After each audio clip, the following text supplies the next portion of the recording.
Whoa, we made it. Hey, it's the last day of the month, so it's time for our marvelous Demystifiers super group. These guys are the ultimate in decoding the comics and the comic movies. I'm going to have so much fun with this one. Oh, man.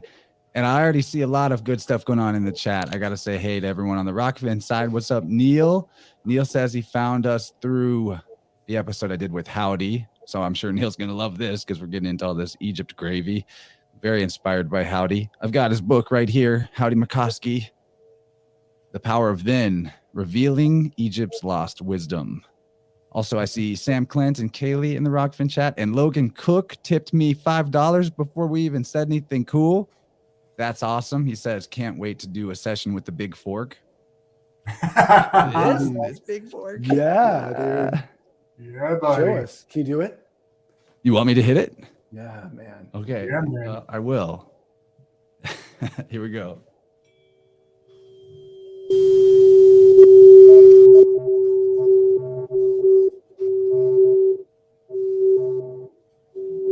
Wow. That's the G spot. It's the G. Nice. I would let it ring out, but that would take like 3 more minutes. We just say, ooh. Yeah, It just becomes a ring of the moon. There's a lot of people to say hi to on the YouTube side too. Papa Lee, O'Clart's, Chelsea. I see Joshua, Flat Out Fencing. Probably missed some more. Crazy Fox 77, Cutie Pie. Someone named Gordy Two Shoes is in that chat too. Who that? What's up, everybody? Howdy, gang. Yeah, so this is the G unit. I mean, we got Gabriel, Gordy, and my last name starts with G. Garton. Who that Garton? Triple G's. That's That's it. 777. All right, fellas. What are we talking about? Well, why don't you guys tell me? Well, how long has it been? We've been sitting on this for a little while because we kind of wanted to let some things kind of fall out as we kind of process this, because there's a lot of juice in Moon Knight. So we're going to tear down Moon Knight tonight. First 2 episodes, right? Yeah, that's right. Okay. I So, originally advertised this as the first 3 episodes, but I mean, I'll be real. I didn't have time to analyze the 3rd episode and kind of playing catch up since taking a few weeks of holiday time. And honestly, I got as much to talk about in the first 2 episodes to equal yes. one of the other movies that we've covered. So I think this is the safe way to do it, which means if you guys are up for it and if we can swing it with our schedules, this is a big month for Marvelous Demystifiers because we're possibly going to shoot to do 3 episodes to cover all of Moon Knight in the 1 month. I don't know if you guys are up for it, but it would be cool. I'm so down. The alchemical triplicity. Let's do it. Yeah, and the 6 episodes really do divide into kind of Act 1, Act 2, Act 3 that way in terms of setting. Right. And it's alchemically appropriate. We're doing episodes 1 and 2 because that's the Joachim and the Boaz. Oh, I've got some screenshots with pillars. Those are the metrics of the matrix that prove that the meter that we use in America is the meter they use in Egypt, is the metrics that make America part of Egypt, that tie us together. So 1 2 1 2. Here we go. 1 2 1 2. Check. check. Well, why don't you guys hit us with some opening thoughts? Maybe I'll let you guys give us the overview of what you think thematically is most important to have already on our minds as we progress forward into, kind of the traditional as it's become shot by shot analysis, moving us through the plot. I think we can do that again. I've got screenshots in a good order. Before we go into the actual thing, so when I was introduced to Moon Knight, I was a kid in the 70s. I had a bunch of Silver Age Marvel comics that were kind of leftovers, especially all like the ones nobody cared about. I had a ton of those. And Moon Knight was one of those. Like it wasn't a hit when I was a kid. It was like a really super duper side character that I thought was kind of cool. Like it was this guy being possessed by a god, ancient god, or having the powers of an ancient god, where they kind of like originally they kind of changed his powers. Originally, it was kind of like, you know how Hawkman has like his ancient Egyptian deity help. Like it was like a helper kind of thing, kind of like Shazam has the pantheon where they help him, but he's not possessed by them. In this, he is full on possessed by Khonshu, the god. And this series is based on the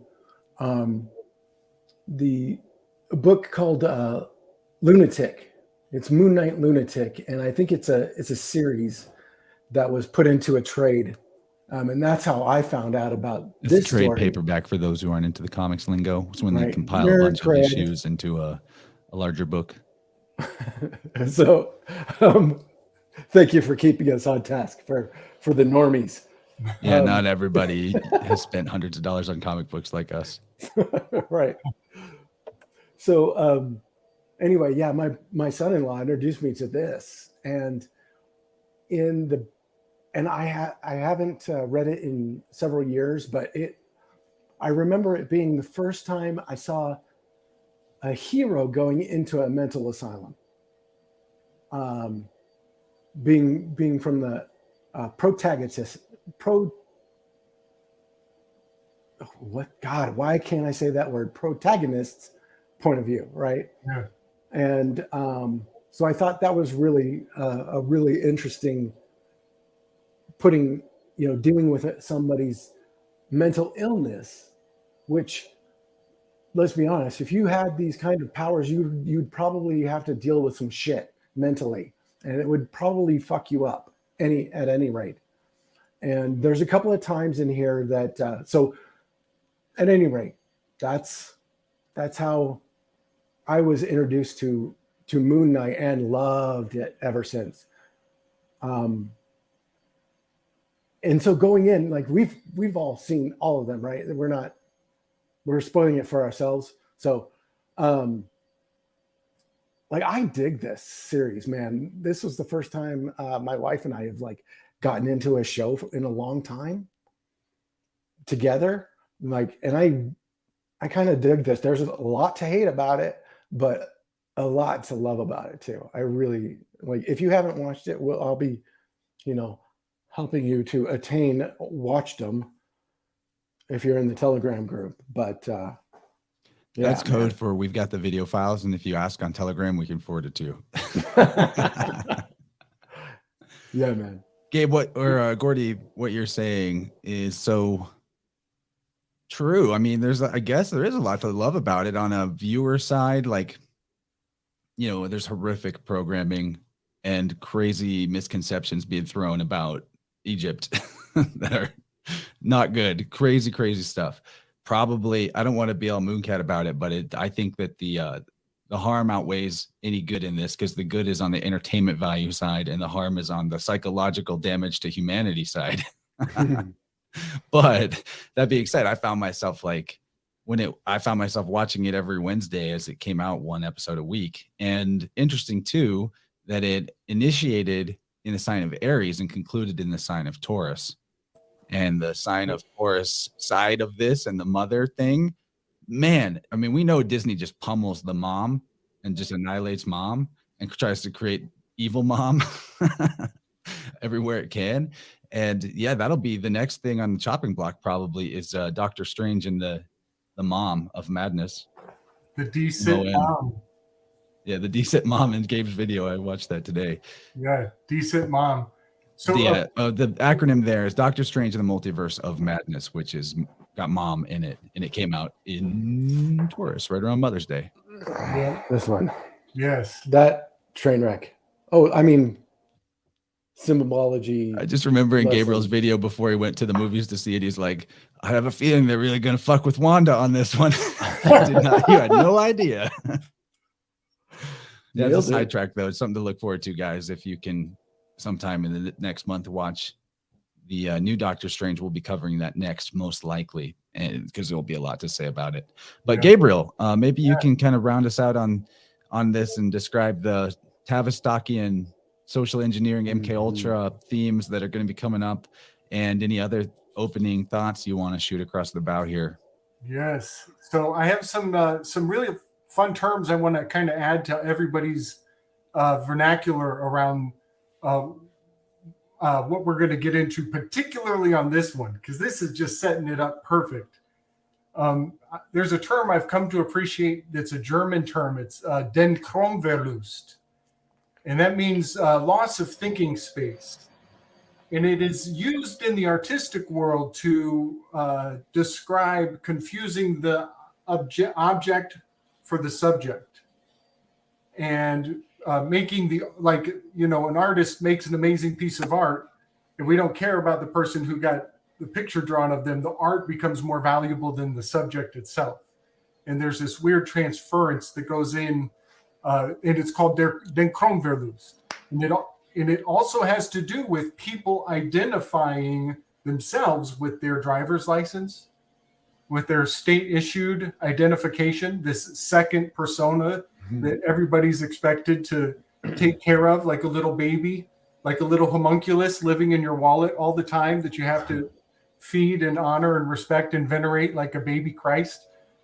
Just a thing to think about. It's also a term I've looked up in, you got to read hard and kind of get between the lines, but enclothed cognition is a field of study that's come up recently. And it has a lot to do with, like, when we see doctors dressed up as a doctor, we get a certain psychological archetypal response that is very, not just Freudian, but Jungian as well. And how those are hypocrites, which means actors, which means politicians. So our politicians and our doctors are all taking these Hippocratic oaths. Wink, wink, hush, hush. You know what I mean? So that's a term that's definitely going to be a theme, clothed cognition. And then freedom of association, and how psychologically we associate with these actors on the stage, and then they go through these trauma experiences.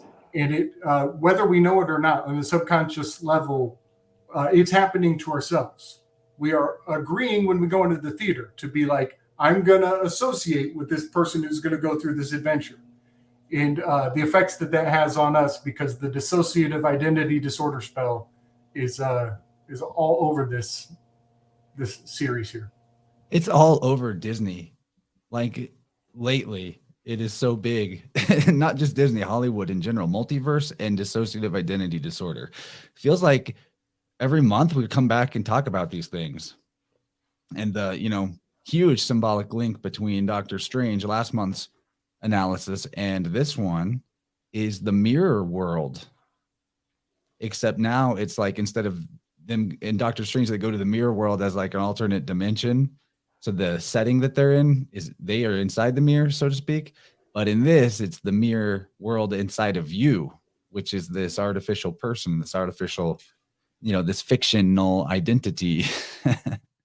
I mean, yeah, the straw man stuff is all over this. We're going to bust it out as soon as we see the opening scene. So maybe we should get into that. The opening scene has got probably in 2.5 minutes enough for us to talk for 20. So we'll do our best, but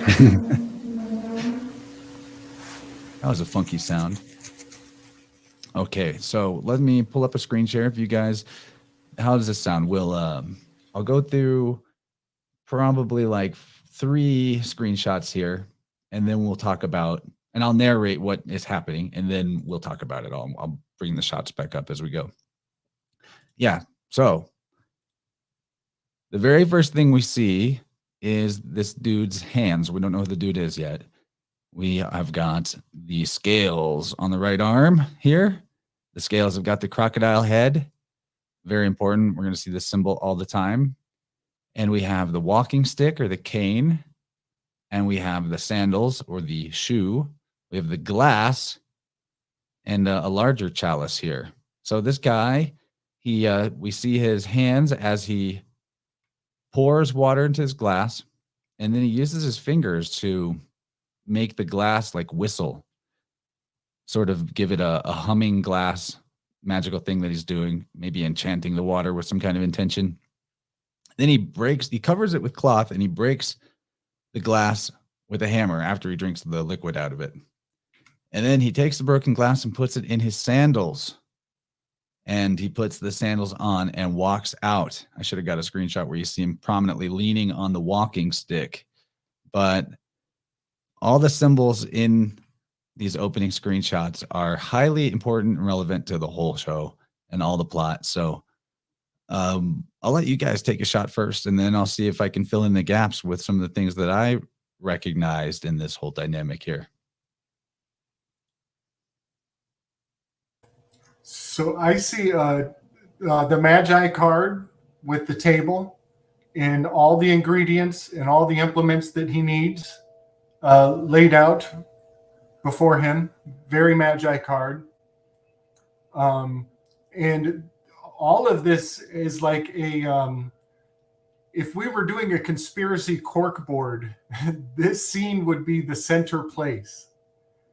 And yeah, they love that initiation moment. That's the most important thing of the whole ritual. Is the most important thing is the very opening moment, if you will, the birth. Yes. And there will be threads of correspondence that all center, like as though we were a spider weaving a web, literally.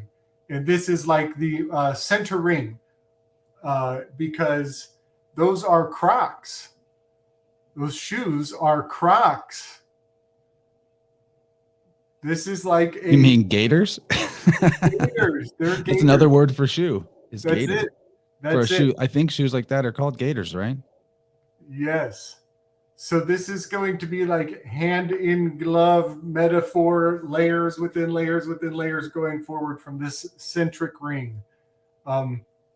So that's very powerful. And the fact that shoe, we've learned an Egyptological value for the word shoe. That's very powerful now. It's going to inform our perspective big time. What do you got, Gordy? Oh, I was just thinking that the initially like the focus on the bonds, his bracelets, those aren't those service bonds? Like you're in service to somebody? Bingo. Exactly, like slavery. Bingo. And they're not even. Mm-hmm. One is hiked up a little, one is down a little, kind of 2-pillar-ish. Yeah, there's more of a gap in one and then the other. Mm-hmm. It looks like they were actually handcuffs or shackles that got broken, but he's still wearing them. Definitely the bondage. Yeah, he's a slave to the goddess. We'll talk more about which goddess as we go. Mm-hmm. The tough thing about this is to put all our thoughts in order, because like you said, this scene is the center of the conspiracy corkboard. So like just to discuss all the symbols in this scene, we'll have to jump ahead and talk about some elements of the show that are coming up, but I'm cool with that. So, all right, we got the Libra tattoo. So Libra is the point in the sky clock where the sun, you could call it like the gate of winter, if you will, because it's going into the fall from there. Right. Right. But that was where the moon was at when the movie came out also. Oh, nice. Yes. Nice. So it's the 180 moon card 18. Yep. Which means it was probably the full moon in Libra that happened, right? You Because got the full moon in Libra is in Aries when this came out. If it was a full moon, then it would have had to have been a Libra full moon. So. Yep. So here's our adversary. This is the adversary. Wow, man. Is the Libra. Adverse Aries. Yeah. Very good. Yeah. So. And one more thing that came in with my show, and this was just in the middle of me recording on Slick Distant channel, but I was thinking of Rage Against the Machine. Remember that part in my little video? I'm like, oh yeah, this is RAM. The Ram is Aries, and it's against the only machine in the zodiac is the Libra scales. Nice. Yeah, that's true. Okay, so the hands are important. I mean, like I look at a lot of things as I analyze through the lens of the biofield. I can't help it. And so we know that the hands are like a microcosm of the whole body and also reflect the feet that the shoe goes on. So, okay, let me see. What do I want to talk about first? All right, let's start with the cane. This is really, really interesting. I was like, okay, we know that hieroglyphics are a thing, and we have what we accept as the meaning of hieroglyphics from mainstream Egyptology, although probably it's just one layer of the meaning of the hieroglyph. And as Howdy talks about in his book, they're hugely holographic in terms of a language. The hieroglyph is a sound or a set of sounds, often like multiple consonants represented by one hieroglyph, but you don't know the vowels that go between them. So all the words that we have from Egypt that have vowels in them, the vowels are just assumed and put there. We don't really know if that was actually the intonation. So that's part of like, the hidden one, God, Amen Ra, Amen, the hidden God.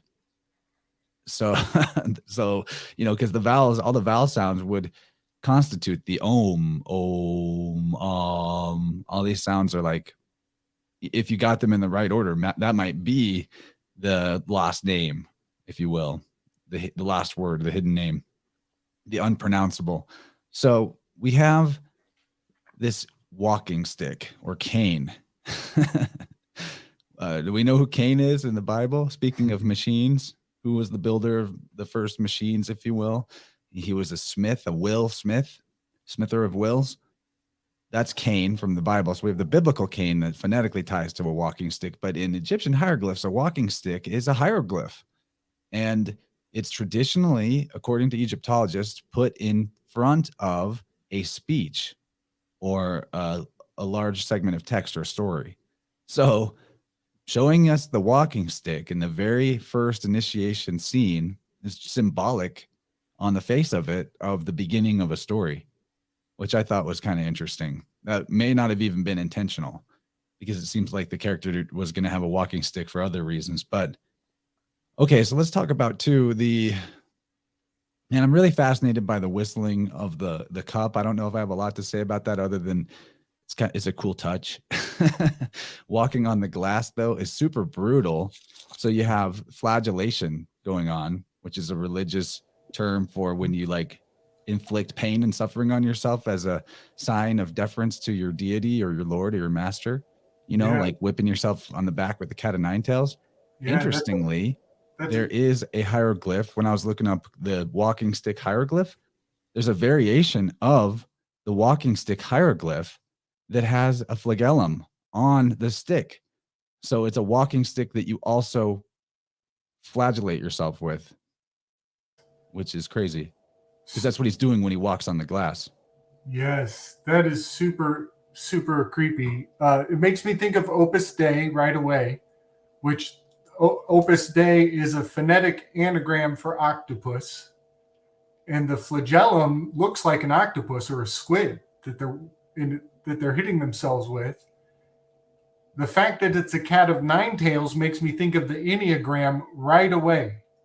And the fact that he ran his finger on the rim of the cup to bring a tone forward was definitely kind of indicating that musical value of the Enneagram in my eyes. What do you think, Gordy? Because the Enneagram contains the code for the devil's tone, which is a discordant measure that can be used to scare off crowds and crowd control, that kind of thing. Gordy, you're muted. Sorry, I just said the wisest thing ever, and I was muted, and it'll never happen. You're having some internet glitchiness there, brother. Keep freezing up on us. I want to hear your thoughts, but we'll have to wait till you're unfrozen. In the meantime, I want to refer to Crazy Fox's comment here. Did we mention the importance of the crocodile from the Crocs and its relevance to ancient Egypt? So yeah, to reference the importance of the Crocs, the crocodile is definitely a massive part of this whole weave because this character with the bondage bracelets is in service to Ammit, is the name of the goddess, who's a crocodile-headed goddess, and we will say more about that as we go. But you guys in the chat, if you got things to add to the weave, or there's something you're aware of in terms of like this question, the importance of crocodile to ancient Egypt, throw it in there. You know, it might really add to the flavor of this. I'll try to catch those if I can. But Gordy, it looks like you're unfrozen now. Music we were going to riff on, I think. Oh yeah, Setting the tone. And to control people, the certain tones can control human behavior, and you know, I mean, that's what all spiritual traditions and dances and you know, campfire songs are made for, is to share story and get in contact with the divine, right? So that's part of the specific tones is of his ritual. He's, for me, you know, if I were to specifically choose a tone, it would have been very specific with that glass of water and that measured out perfectly in his hand. Like that would be a very detailed ritual that would mean something to that shaman, you know, that person who's doing the magic. I think that's a big thing. Also the cane. No, okay, maybe you guys know, maybe you don't. So the scale tattoo they show is, if we don't know already, that it's referential to the Egyptian myth that your soul at the end is measured. Your heart is measured to the weight of a feather, and so they kind of judge your sins to your, like, I've always been kind of him and haw about that kind of thing, but I kind of get it now as like a real kind of weighing your deeds to your conscience, maybe. How Howdy puts it, actually.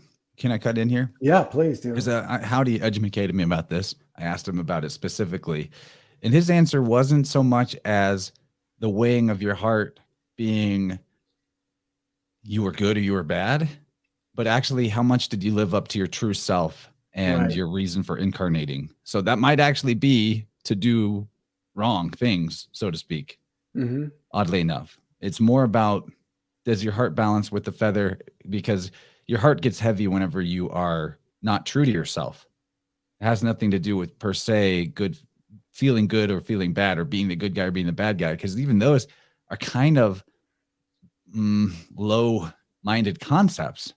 Not that there isn't good or evil in the world, but that we're all obviously a mix of both forces, and no one lived a perfect sinless life. So, you know, and how do you measure the weight of one sin against another?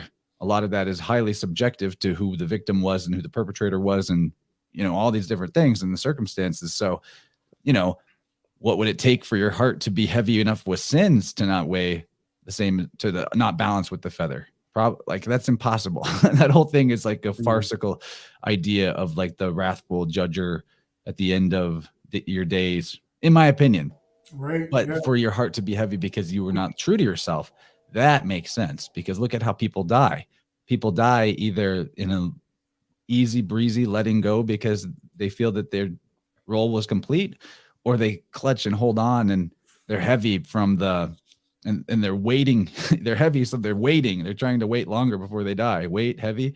Their heart's heavy because they didn't do everything they thought they should, or they did things that they thought they shouldn't, or whatever. So it's more about like living up to your true nature, your true netter. Yeah, it's got a real kind of banker's delight built into the narrative of heaven, to say that you got to go check in at the scales. And also the fact that it's mechanical again, you know, presuming that the death experience, it somehow has a mechanical system like cogs, you know, rhythmic cycles of some sort, is just an interesting paradigm. Chance, if we could pull up the first one I sent you about the gators, that would probably answer Joe's question. Oh yeah, and yeah, let's do that. But first, I want to refer to a few things in the chat. Papa Lee brought it up. Really good point about something flagged makes it weaker and less spirited. That's really interesting. You get flag and flagellate. You know, he's flagged as owned by his Libra tattoo. Very interesting. And he's punishing himself, right, with walking on the glass. And then, yeah, Kaylee busting out the Sanskrit. Capricorn's name in Sanskrit is Makara. Wow. It's so close to Mark and the Latin word for Marctus. Wow. Which means crocodile. So Saturn rules Capricorn, she says, and Saturn is exalted in Libra. That is brilliant. And right, so Saturn, when you go back into the far time, Saturn is Kronos, but it's the sun in winter. It's not really the planet that we associate with the word Saturn now in the oldest of ideas. And okay, so to make more sense of that, and we're talking about Egypt here. In Egypt, Ra had multiple forms, Ra being the sun, Ra really being like the spirit behind the sun. So when the sun was coming up in the morning, it was Horus Ra, which is basically, Horus is shown as the child oftentimes with like a single braid, which represents childhood in the statues. And so it's the young sun, the risen one, the one that rises from the dead, if you will, to connect to the Jesus metaphor. It's a Padawan. And then the hidden one, Amen Ra, is the sun at noon, at the height of its strength, because you don't see shadows at that time. So then you have, there's more to it than that, but then you also have Atom Ra, or Adam, you know, the fall of man, Atom, as that's when the sun is an old man and going to die or be sacrificed at the end of the day. And then it has another version of who it is when it's in the underworld, which is Osiris. But the point being that the sun being more than one character is not just plausible. It is what it is.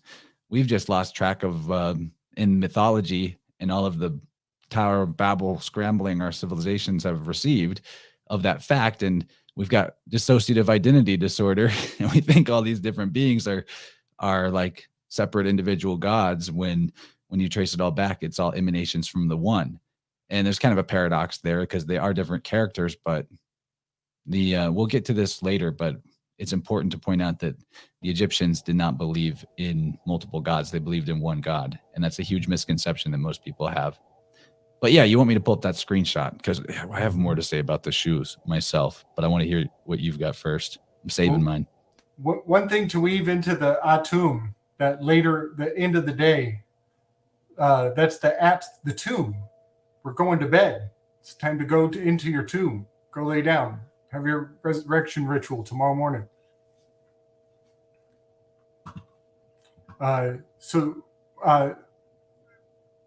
This being the very beginning, the first thing I saw is the fact that he has the cloth. Was the very, very, very beginning of the scene is where he lays the cloth down on the table first. So that to me was placenta-tastic. I see the Cain and a bowl. Cain and Abel. And then they even collide. They end up, the Cain and the vessel end up in conflict in this initiation scene in a big way. But the Cain smashes the bowl. Yes. Yep. Wow. But also, I was looking into placenta, and I found this passage in Deuteronomy, like 11:24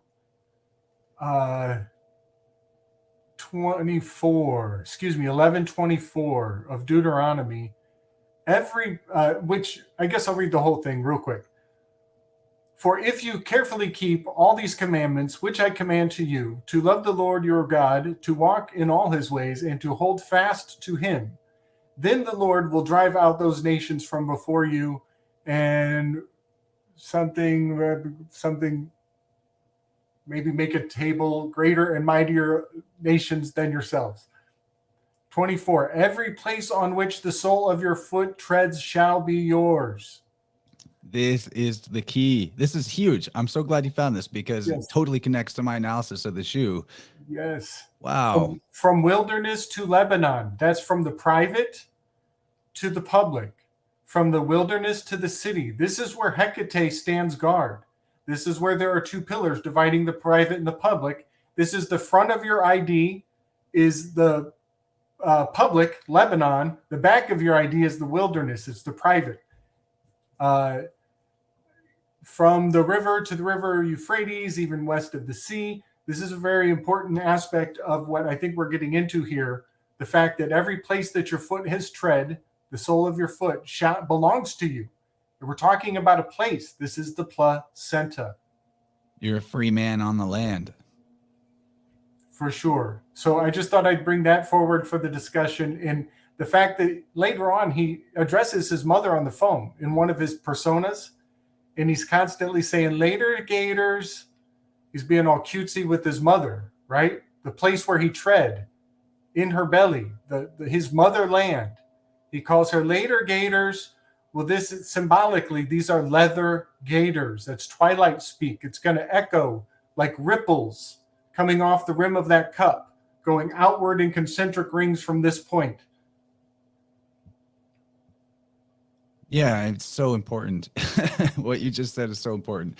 These simple sandals, these leather gaiters are, like we said, the center of the whole conspiracy corkboard. So let me uncork on you guys what I have on this before we go on. First of all, let's start with the fact that in Egypt, hieroglyphs and statues, the figures are usually depicted barefoot. Like you just said, where the sole of your foot treads will be yours, right? Right. Now, that's your gate, the gators of your gate. That's so good. They're gating you from the ground. They're literally a gate between your physical flesh and blood and the ground. It's so important. Okay, so in Egypt also, the sandals were often made of papyrus rather than leather. So are we starting to see the picture here? Are we starting to see the picture here of the straw man who lives on paper? You're Right. standing on the paper sea. You're not a free man on the land because you are identified with the false self, the straw man persona. You have a dissociative identity that you think is really you. So you're going through, that's the primary principal angle of sorrow. This first 90-degree turn, the first right is going into the written. We're dropping down into that first 90-degree angle. We're now in the two-dimensional realm officially. The mirror world. Yep. And your heel is what you stumble into it. You stumble into the two-dimensional world. It's your heel. It's your Achilles heel. It's your weak spot. We're going through a rite of passage into two dimensions. Okay, and there, I'll also say, shoe. The name of the most common name for what we put on our feet is a shoe. Okay, so shoe is going to come up repeatedly throughout this analysis. I knew we would spend a long time on just this opening scene. Shu, S-H-U, is one of the gods of the Ennead, one of the first gods of the Ennead, actually. And his role was to separate heaven and earth. So he had children. Shu had two children. I think their names were Nuit and Geb. Could be getting that wrong. Pretty sure that's their names. And one was Nuit was the sky and Geb was the land. And they were locked together in an embrace, eternally copulating. This is very much similar to like the original idea of the Adam Kadmon being Lilith and Samael, I think, that are stuck together, copulating. And then, so Shu comes in and splits the land and the sky, creating the space in which human beings can exist by creating a space in between, the firmament, separating the waters above from the waters below. So Shu is what creates this separation. And when we wear our shoes, our soul is no longer touching the earth. There is a gate. Our gate is gated, and there is a separation between the land and the body, between the soul, the bottom of your foot, and the earth. So it's literally a schism in your being, these shoes. Not that leather shoes really do that electrically, but it's symbolic. It's metaphor, right? We're talking about metaphor. Now, when it comes to rubber-soled shoes, we're in a whole new ballpark where it's like energetically fulfilling the symbolism in a whole bigger way. But the other thing about Shu is when Shu did this separation of the land and the sky, it also brought into the world pain. Pain did not exist before that. And it's painful for his two children to be separate from each other. So whenever you're born into the world, you and your twin, the two children, because they're also, these two, Earth and Sky, they're actually siblings too. They're copulating, they're connected, they're coupled. Are you not coupled with the placenta whenever you're born? And does your father either allow it or himself cut you off and separate you from the placenta? Or some father does it, somebody in a white coat or whatever. Yeah. So you guys, that's the fetters. Fetters are shackles. That's what he was showing us in that opening scene. Those are fetters of the federal, the fathers of all, the Vader. Luke, I am your father. No, that's impossible. Oh, dude, I think that the federal is they fed her all. Because we're talking about the dark goddess here. Yes. But the last thing about Shu is he created pain. Pain enters the world because of this. And what does he do with those shoes? He puts glass in them and walks on them. It's pain. It's all there. It's pain. It's España. It's the first pain. It's the principal scar. It's the initiation into MK Ultra. Sorry, we cut your dick when you got here. Mind control. So that's it, guys. That's the whole show. Boom, we did it. Nice work, gentlemen. I mean, really, that's the most important thing of all in everything we ever Sorry, talked we about. got your dick, man. Gordy, I know you want to riff on all this stuff we just laid down, though. No, that's fine.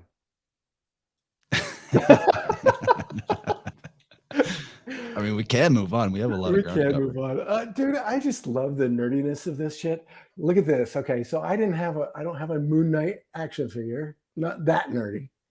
But I do have the inspiration for it.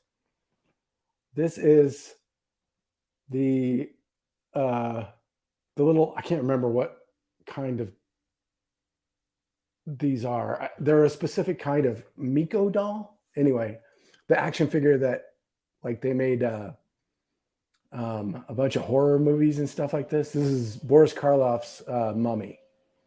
And nice. We know that, I mean, they took all these things from other previous incarnations. Like Batman was a version of Dracula, which was a version of, whatever.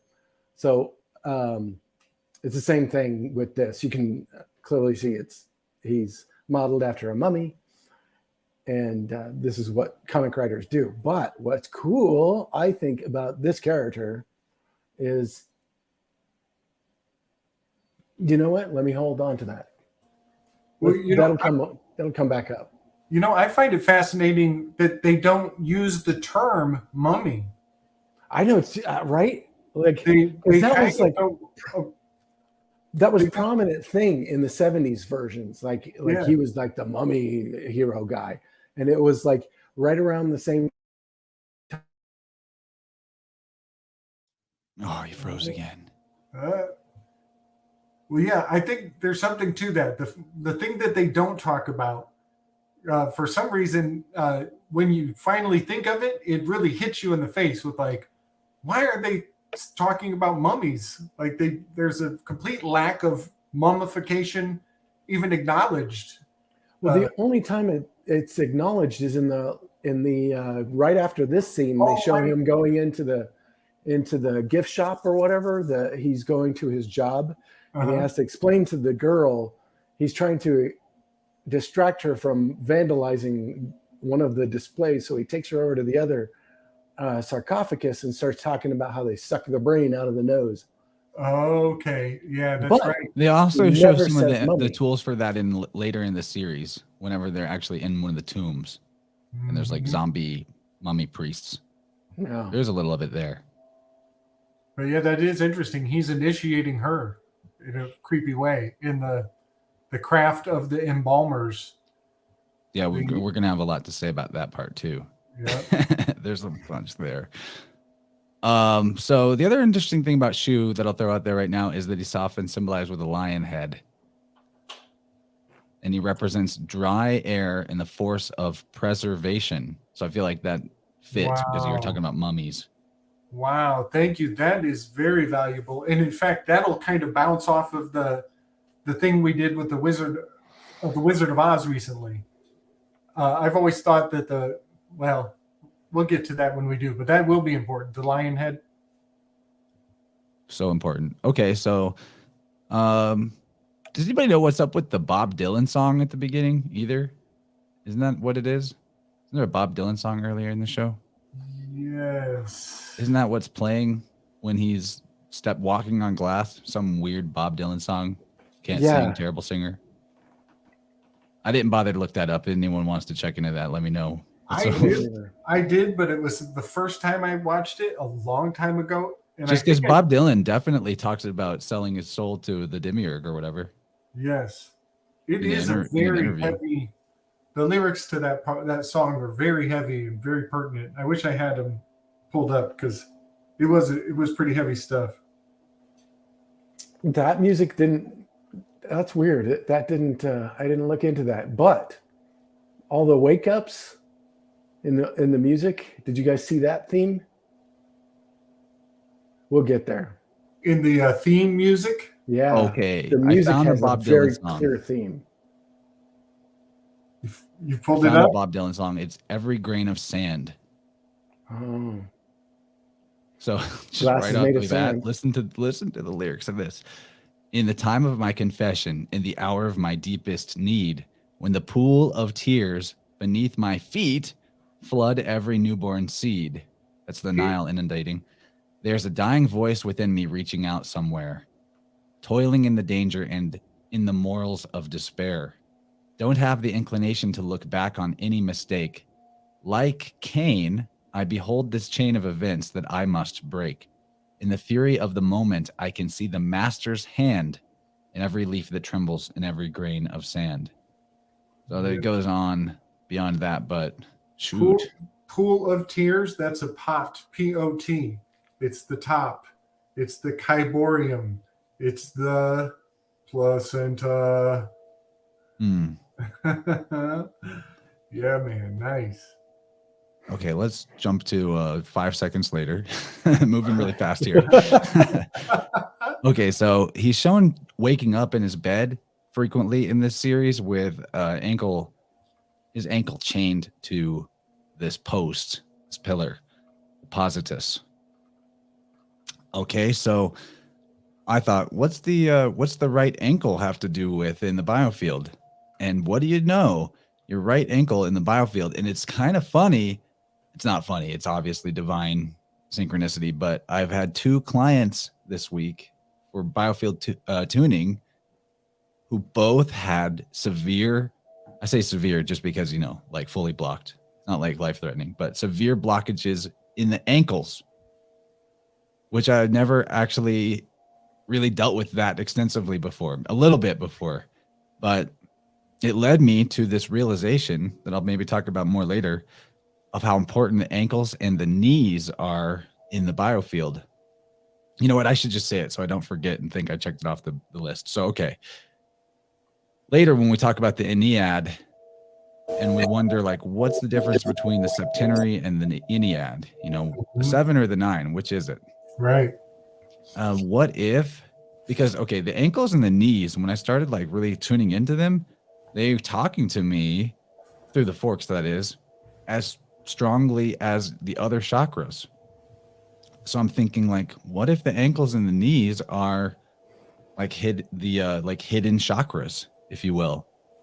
It makes me think of the Chariot card, makes me think of characters in mythology cut off at the knees, makes me think of snakes for legs, all kinds of stuff like that. But the right ankle in the biofield specifically, when it's blocked or, chained to a post like this, it represents a person who is indecisive.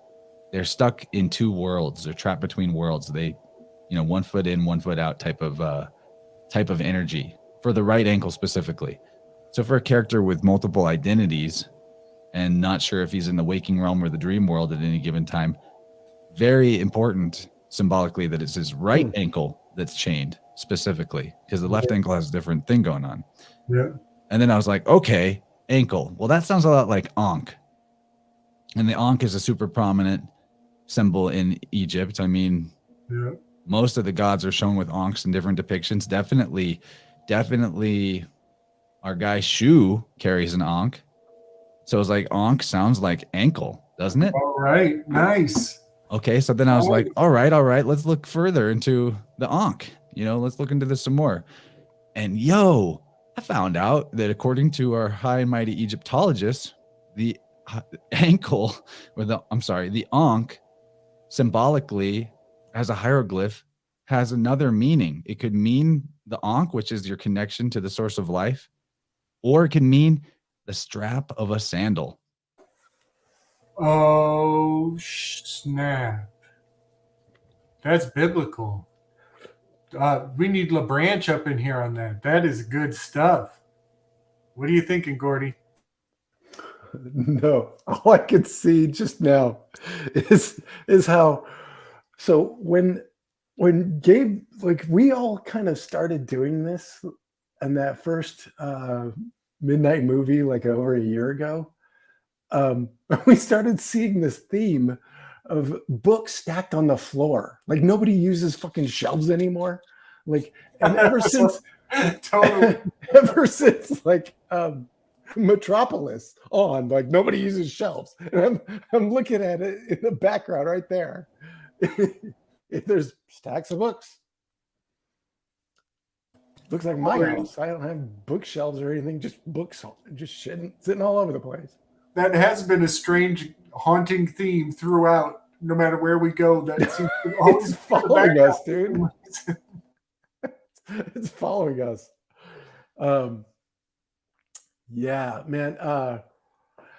The other thing is that we're gonna get into.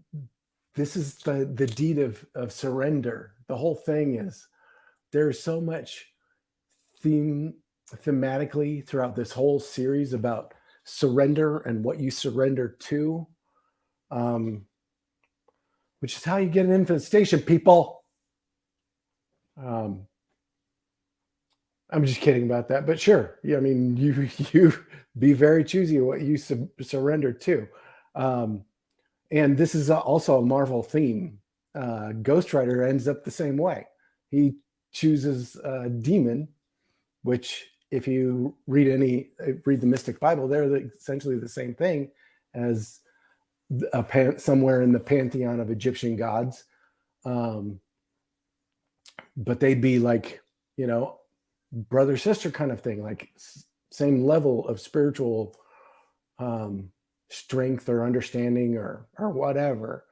But that's just one theory. But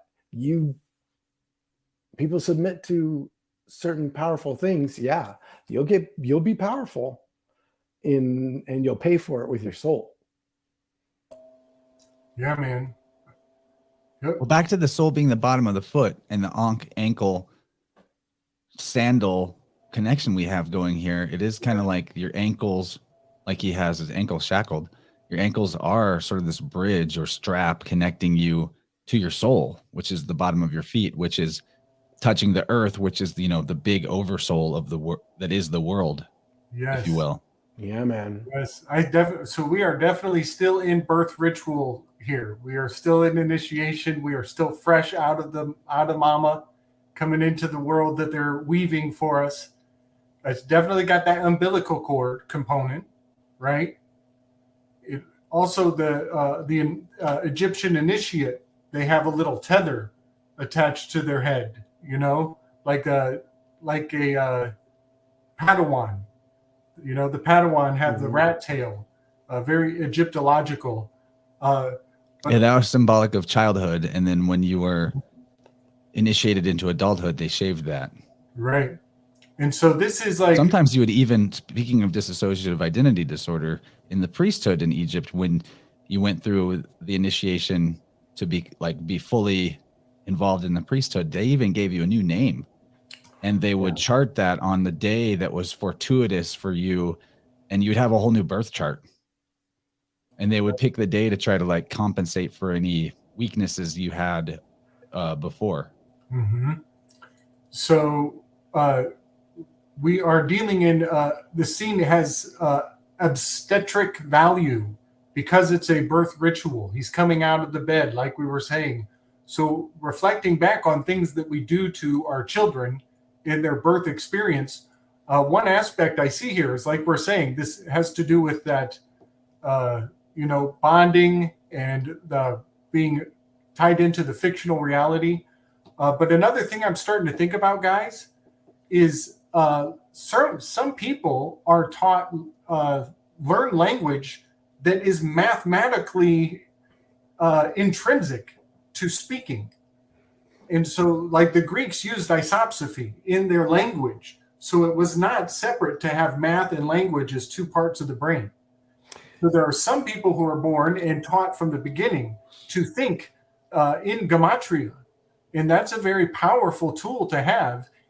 So in one aspect, I think of him being a birth ritual where he's restrained has a lot to do with how we teach our children. Math and language are two totally different parts of your brain. I think about that. I've always thought about that with hieroglyphs. Like if we're taught as symbol, if our language is in symbol, and our whole language can flow with picture, but it's how creatively maybe we were already a lot more advanced. Like we've fucking stunted ourselves as creators, man, by taking out our imagination and telling kids they can't have imaginary friends and shit. You can't figure your way out of a wet paper bag. But if we could teach in symbol, like was always like fascinated. Symbol, like what Mario does has always been like one of those things for me. When I was a kid, I would have these, my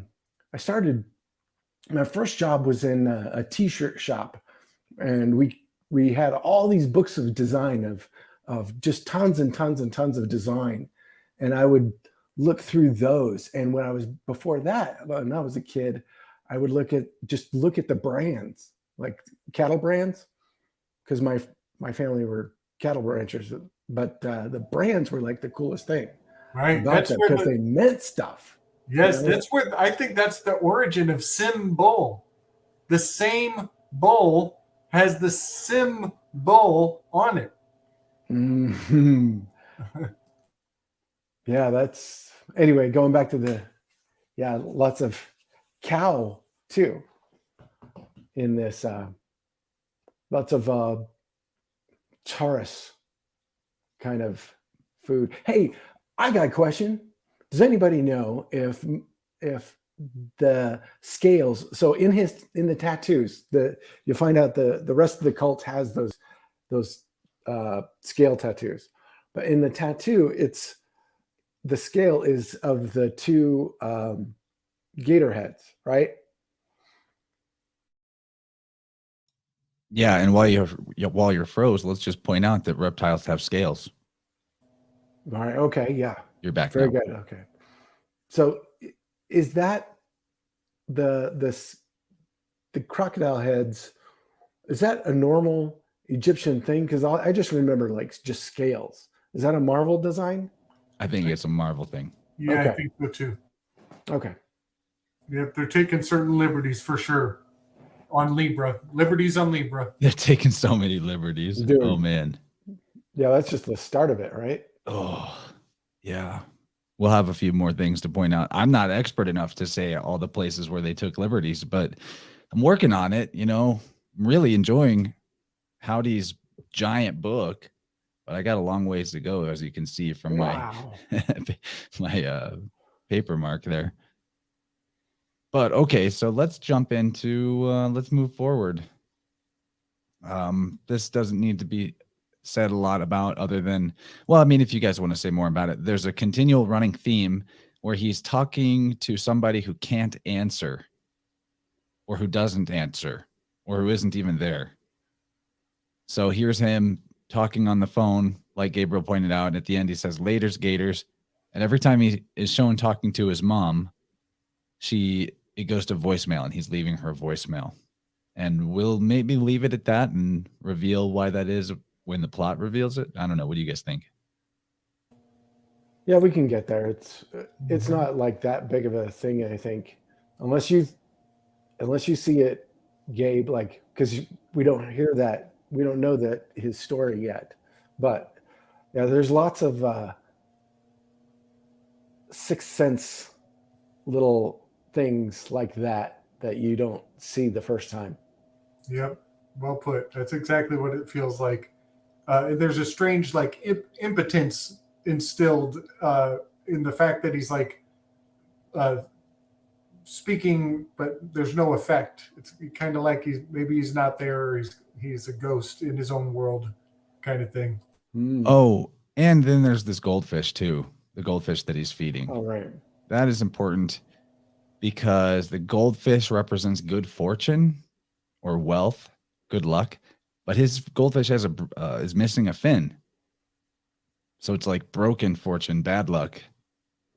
And then as a general spiritual symbol, the fish would represent like, as Pisces, the unconscious self, right, or the higher self, and the deep self. And this is a deep self that's busted.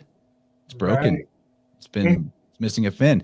And then we find out later that one of his actual birthday is March 8th, which makes him a Pisces. Right. Well, yeah, I'm glad we got that in there because this is his birth scene. It makes perfect sense. Oh, yeah, that's his birth sign. Yeah, it's his sun sign. Very good. Okay, so then back to the symbolism of the unconscious self. As he's getting ready to leave the apartment, you see that he's got like 50 locks on the door. And you see how the shadow is playing here? There's a lot of symbolism of his shadow and him shown prominently side by side, as if it's, very much this other persona, Gemini thing type deal. But, this symbolically, if you just look at this one image, you're basically demonstrating that he has a lock on the door of his psyche, locking his shadow self away. All that is being shown in this one image here. Yeah, I mean, nice. what they're really doing is they're like beating us with the dead horse whose name is foreshadowing.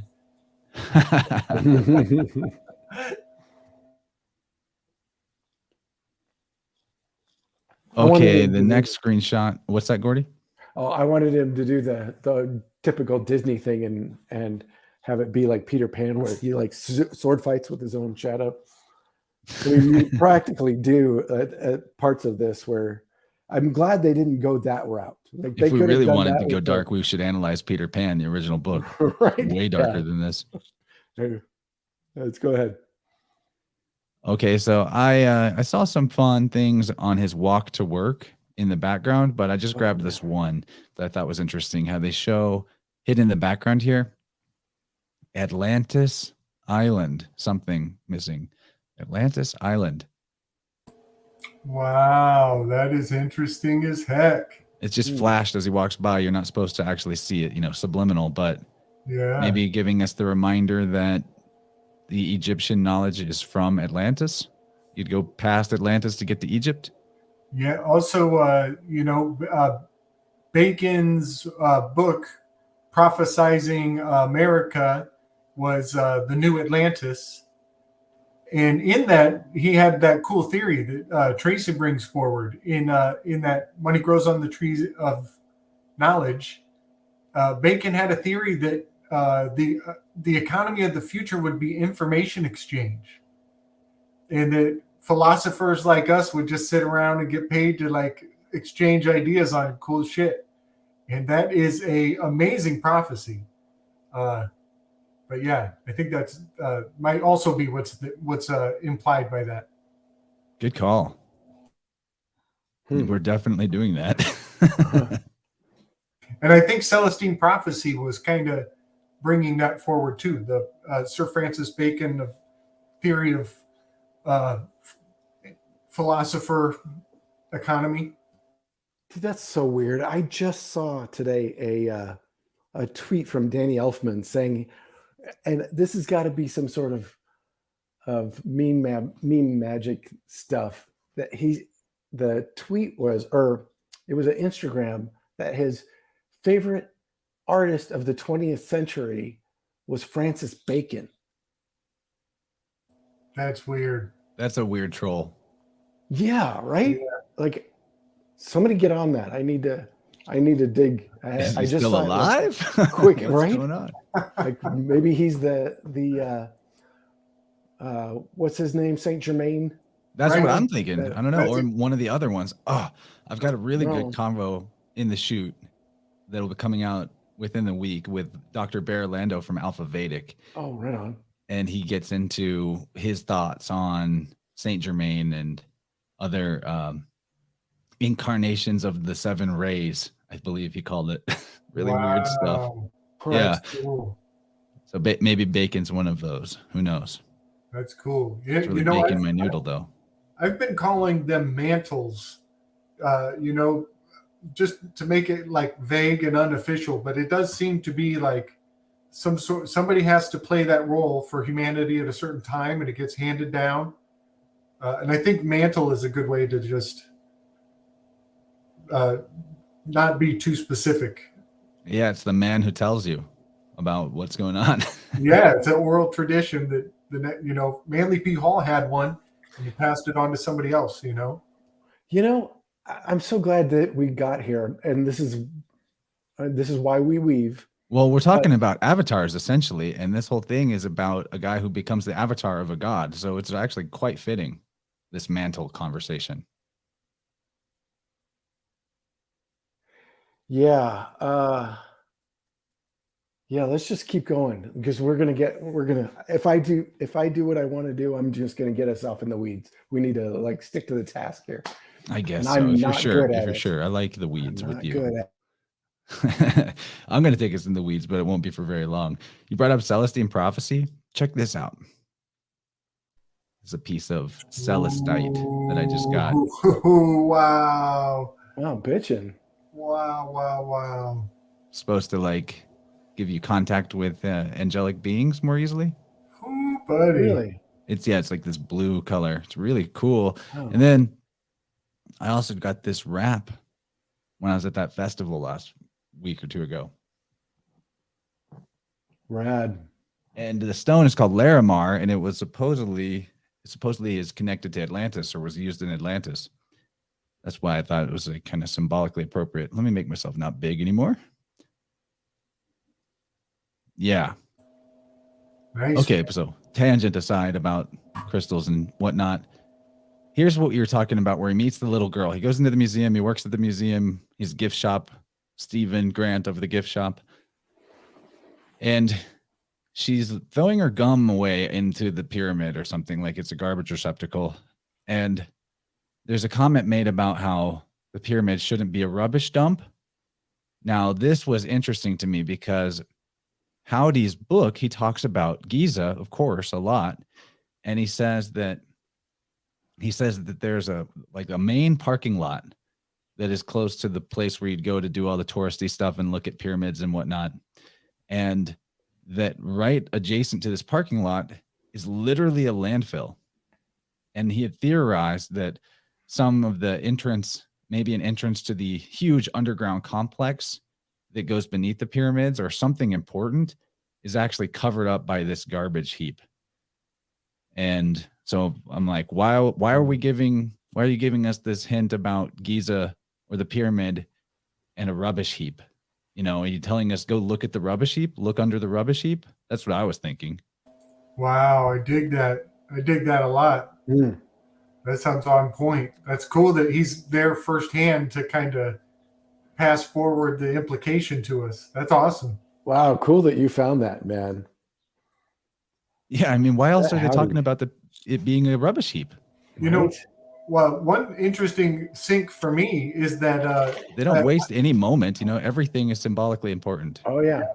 So I lived in Boulder, Colorado for a very long time, and part of the kind of tragic history of Boulder is a story about them pushing the native people to one location to the next, and then betraying the treaty and pushing them on to the next spot.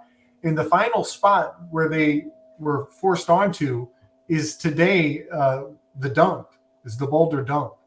And those were their last sacred grounds. And so we have turned their burial grounds into a dump in Boulder. So maybe what we're seeing is the fact that that's a pattern that they aggressively defile the burial grounds of other cultures.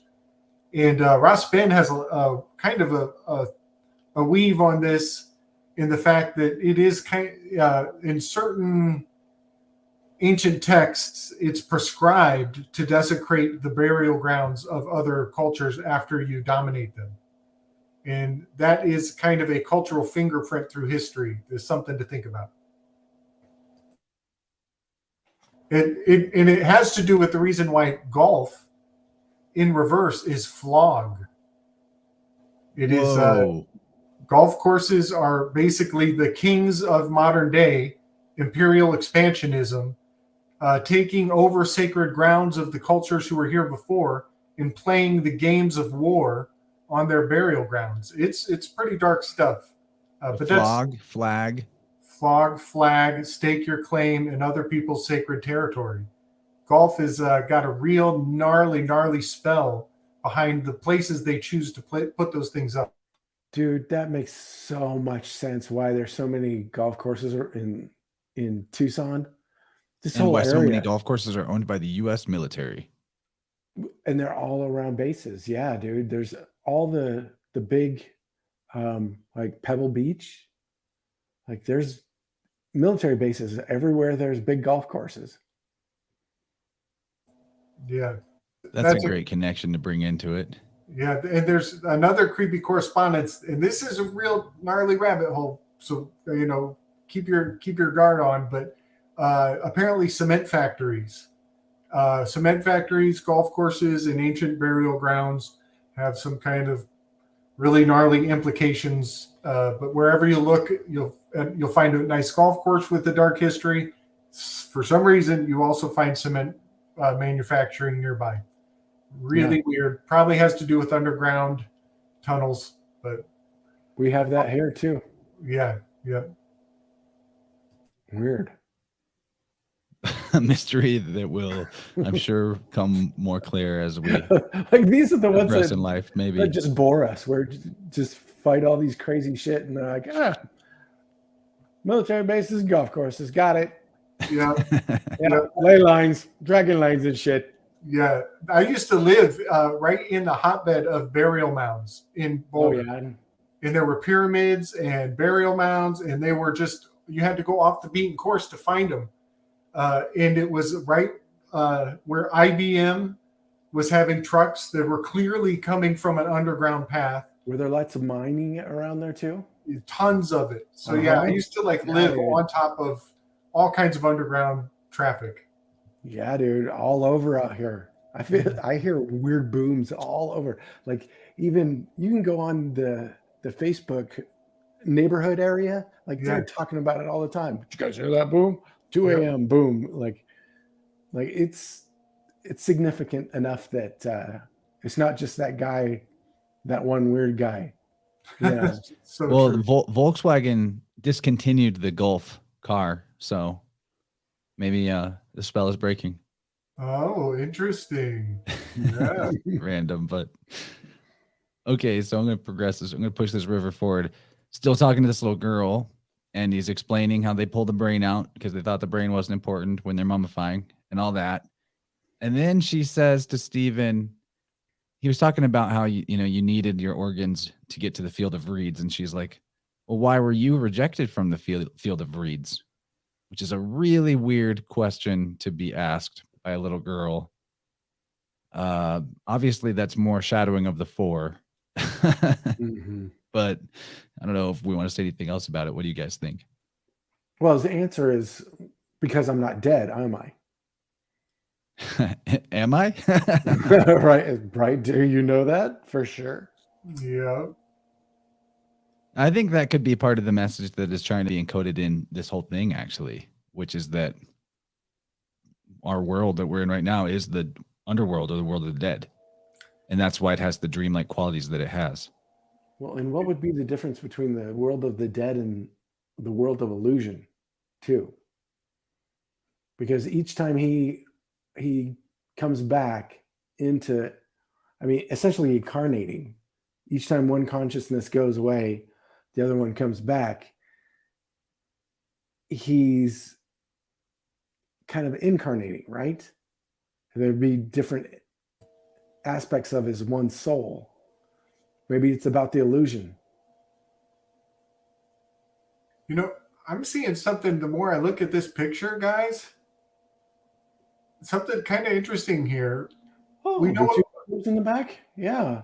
Well, we know about the alignment of the stars and the alignment of the pyramids. Well, they would not waste the opportunity to make an alignment with this shot, you know? And it's aligning to the emergency pull for emergency. This red emergency switch, and the child is about to walk towards it.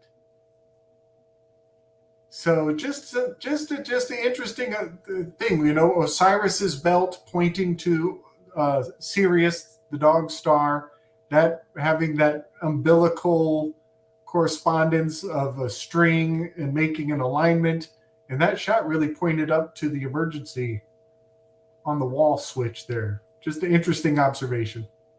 No, you're right, though. It's kind of emphasized because of the reflection in the glass too. It's shown twice. Yes. So it's an echo of the same thing. And these lights are like pointing to it. The whole thing, wow, nice, is a mirror of itself. You look at the picture in the background, the idol or whatever in the background, and the people standing around. It's kind of the same thing on the opposite side, but reversed. It's like the shadow version of it. Right. Yeah, they're kind of highlighting it. That's cool. Good call on the lights, because it's like the stars aligning, you know? Well, and that's what forced perspective is, you know, like if you're doing art, that's what the rays on the Arizona flag are for, to show you the star. You know, that's what rays do. And when you want to emphasize something, you point, just like they do in the posters, you know, they put specific angles in it to draw your eye to whatever that is. So that's purposeful. I'm sure of it. Okay, so here's another fun thing. You brought up how the different wake up scenes and switches between minds or personalities, alters, is like a new incarnation. Well, I always thought that incarnation is interesting because it has the ka in it, in a way. And the ka is an Egyptian word representing your spiritual life force, but it's also kind of an idea like your spiritual double. I'm thinking like your placenta, you know, your spiritual placenta is your ka in a way, because if it gets separated from the body, then the body will die. Now, there's also the idea of the royal ka, which was the symbol of the pharaoh's right to rule. So this was like a universal ka that was transferred from one pharaoh to the next. So that's interesting when we're talking about the mantle, like literally having a spirit or a possessing spirit that is what puts you in the role, if you will, when you're cast. Totally. Yes. I love this idea of a mantle, you know, because it could just be a name, you know, the head of, you know, becoming the head of household. It's the inheritance, you know, even the term heir, like you're an heir to the family heirloom, so to say. This, you know, these are all sacred things being passed down symbolically and maybe biologically also, you know, the memory, the epigenetic memories. What else you got, Chance? Oh God, so much. Okay. Okay, so he's working at the gift shop. He's talking to his boss, and he's complaining to her that the marketing department got it wrong, and that this poster of the Ennead, which we don't get to see the whole poster at any point, but he's complaining that the poster only has 7 gods on it. So now we're into the whole can of worms of, is it 7 or is it 9? This is a huge question. Why do we have a septenary? Why is it 7 chakras? Why is it 7 colors? Where are the other 2? Where's 8 and 9 or 1 and 2? Is that your ankles and your knees? Is that the colors white and black? Are they colors? But the important thing about here in terms of kind of misinformation and some bullshit Oh yeah, is that they got Hathor on here. It's not going to be, for whatever reason, when I screen share stuff on StreamYard, what's on my screen is brighter than what comes through on the StreamYard side. But as hard as it is to see, at the very bottom, and I didn't maybe get the perfect screenshot of it, but Hathor is shown as part of the Ennead. And Hathor is a cow goddess. She was a consort of Horus, but she was not one of the original 9 of the Ennead. So we're miscounting it, and we're putting a goddess on there that doesn't belong. And it's a goddess of the bull, which is Taurus, and this is happening in, the liminal space between Aries and Taurus, this whole show coming out. What do you guys think? This is huge. Go ahead, Gordy. I was just going to say it was a marketing thing because of Disney that used that character essentially in Doctor Strange. The female bull character. Oh, right. Yes, that is very interesting. They're setting us up for the season, for the spring, going into the Temple of the Bull. That's tax. When we cross over tax day, 4/15, the X on the Anilima, we're going into the Temple of the Bull. And your taxes are going to Hathor. And this is where they get the authority to dress you up in a fictional persona and poke that persona with pins and needles like a voodoo doll to control you. This is Hathor. She does not belong on this in the Enneagram. Yeah, you and I talked to the phone for like 2 hours a while back about Hathor. Oh man. Okay, let's get it. Yes. Here we go. Yep. Belfagor's Prime. Can we put this into an explanation that fits our weave right now? Yes, absolutely. We cut off your junk. Yep, for sure. So this is a crazy mathematical monster that lives. It's an inevitability in mathematical systems, and it has many incarnations and functions and expressions that are very eloquently encoded in our language, in our culture, in a way that I think very few people appreciate or fully grasp, myself included. I'm only beginning to grasp the significance of this Belfagor's Prime. And essentially, it is a veneration of Hathor, the bull-figured Egyptian goddess, who I do believe is a blood ritual sacrifice that everybody collectively is required, mandatory, that we all participate in for all of the males, for all of the alpha figures, for all of the, and then the worst part of this spell, the mind control of it all, is that then we're going to tell you that the people, the male leaders of society, we're going to tell you that they're privileged to be there, that they're lucky to have had their stuff cut off. It's very profound. It's very profound. But essentially, this Hathor character, it turns out these ears, we're quite convinced that that's how you initiate the circumcision. I think that's how you pull the foreskin forward and initiate the cut for the bris ritual. And so that's pretty creepy to think about. Yeah, and the goddess cults of the past really did have a thing with circumcising the male priesthood. Yes. Yes, and The this word is officer means eunuch of the pharaoh. right. This is where the Ophi comes into the Ophiolatry that is informing our culture just behind the scenes. And there's so many things that are, we think of as ancient ritual or ancient ceremony, or somehow it makes us feel comfortable with these ideas if they are long gone, far off in the past. But they are intrinsic to the culture we're still a part of. So this is, animal husbandry and social Darwinism, treating humans like animals and marking them into a cult, a culture. So I found Hathor on the $100 bill. This inkwell, it has a bell imprinted on it, and it's the Liberty Bell that is cracked in half. So I cut the image in half along the crack, and I reversed left and right, and I fused it together, and sure enough, there's this image of Hathor right there. So this is the $100 bill. And what does an inkwell do? You use it to write or author something.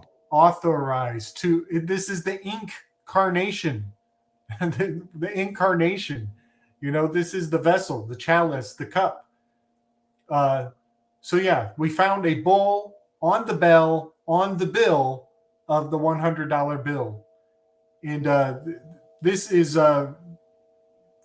kind of the mystery that keeps on coming around everywhere I look. It's really kind of profound. So I looked up Taurus, the season of Taurus, May in general, and it's got a gematrological value of 100 in the most simple of ciphers. And I found that very interesting because we're looking at the $100 bill. And then also part of this whole Belphegor's prime and the 6 times 6 times 6 has to do with TAX. And the word tax that we pay as we go into the month of May, as we go into the temple of Hathor, the Taurus sign, we pay a TAX. Well, that's a 216. And if you roll down a little, Chance, you'll see the giza, the diameter. Oh, yeah, tax day is right before Taurus season in April begins. Right. And this is also significant of the diameter of the Giza pyramid and the delta. Its relationship to the delta has a 206, I believe, mile diameter. So this is a very sacred, very significant number and code and cipher, and it has geomantic value. It connects to the earth even. It runs that deep and that old that this system is still important. And this is where veneration, we're talking about Venus. We're talking about, look how it's shaped like a fan. The delta looks like a fan. This is the grand finale, is the final point of the contractions that your mother had, all going to the placenta, and this origin point of the knowledge. Yeah, and you have so much to decode on the 216, and you also have a very placenta-esque image here when you look at the delta. It's a trip. With the circle around it. Oddly enough, there's so much more in your brain about the 216. We've just barely scratched the surface on that. And the fan symbolism is super deep as well. The mystic fan of Bacchus. Fan in Latin is Vanus, which is a lot like Venus, having to do with some purification symbolism, but we can't unpack everything in the world, I guess. We do our best.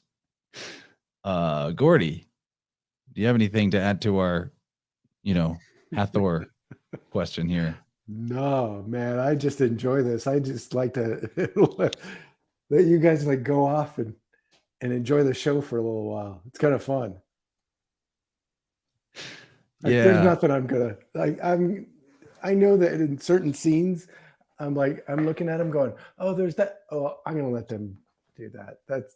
That's fun for me to watch you guys do that, because there's tons of shit that I will not see, and that's why I think this is fun.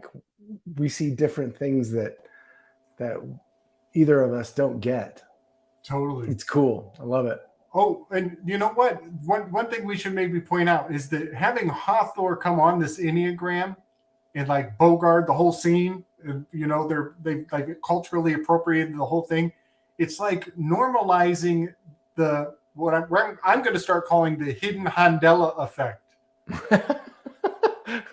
You know, it's like telling us get used to it. We just fucking make this shit up, and now you got a 7-pointed Enneagram, but you still got to call it Enneagram, which means 9. But it's only got 7 people, but you still got to call it an Enneagram. You know, well, it's such Disney shit though, because like if you're cutting out 1 and 2, that's basically like separating you from mom and dad. What is Disney always doing? Right.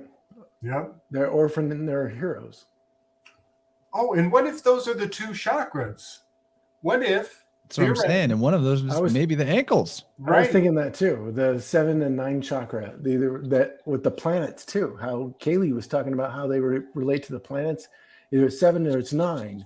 So Pluto's not it's a planetoid or whatever. It's been demoted. What does that mean? We only have 8 planets now? But the planets were supposedly the chakras, right? The 7. And I got to point out, planets is an anagram for placenta. And that whole concept too, we got to remember that the earth is the heart chakra. Mm-hmm. So even though it's not one of those lights in the sky, if we're talking about, I mean, is it the heart chakra? I should say, is it? It could be. It is pretty green and loves to make green things, and it's an anagram for heart. But that might not necessarily make it the heart chakra, so to speak, in a big table of occult correspondences. I am very interested in the question of why 7 and not 9. I do think it has to do with the rift between God or gods and men, which we're about to get to. So maybe we'll just push forward. Some of the screenshots are less important than others, but just to reiterate certain symbolism, here he is talking to this painted statue man. Oh, you know what? For some reason, this guy makes me think of Benjamin Franklin. I don't know why. It's the glasses. And we forgot to give Benjamin Franklin our customary blessing. I was hoping, would you do that for us, Gordy? Fuck you, Benjamin Franklin! Yeah, he came up. You know, we gotta let him know how we feel about him. Right, big time. Good call on the Benjamin Franklin lookalike. I feel that. I don't know why. Yep. So this guy's name is Crowley, right? Is it? Yeah, his name is Crowley. Guys, I didn't know he had a name.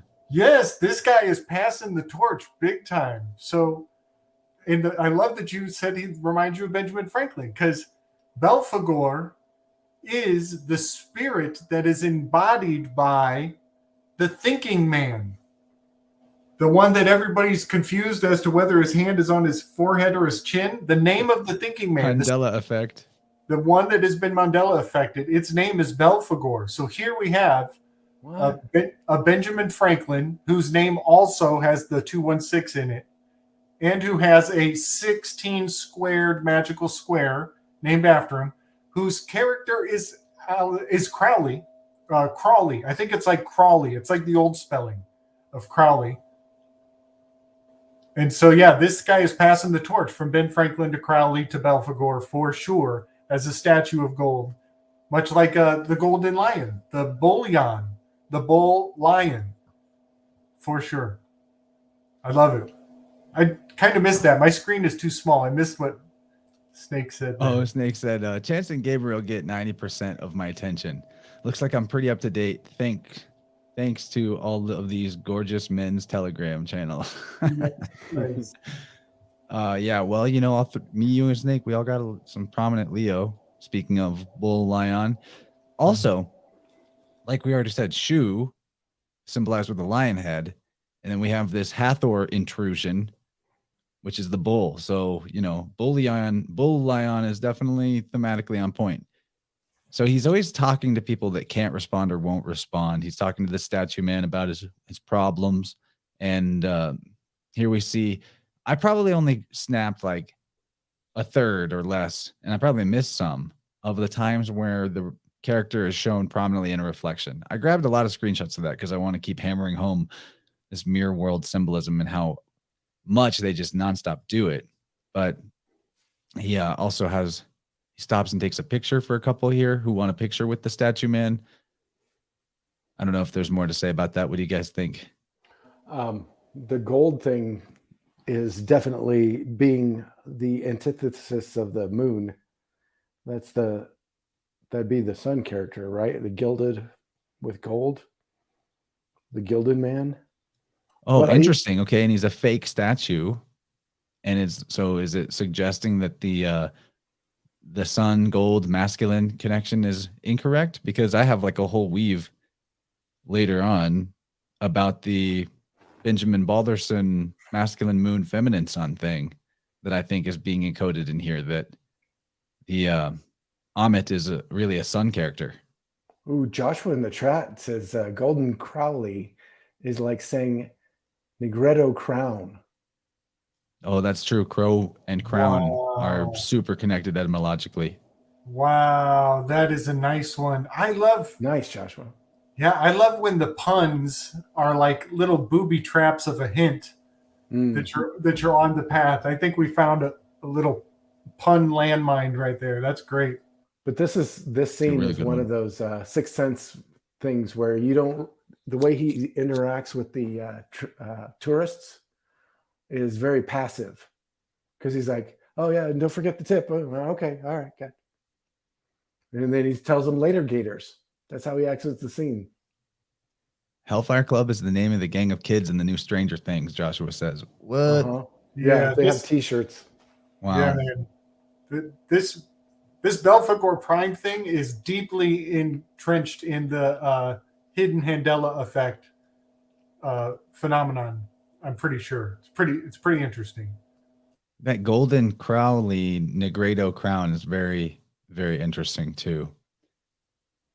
There's more to say about that, but we should move forward. Okay, so the next thing that happens is he goes home and he's trying to keep himself awake so that he doesn't have identity fracture.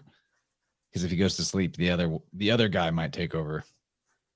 Okay, so here it says, here's some quick flash bullshit, bail shit.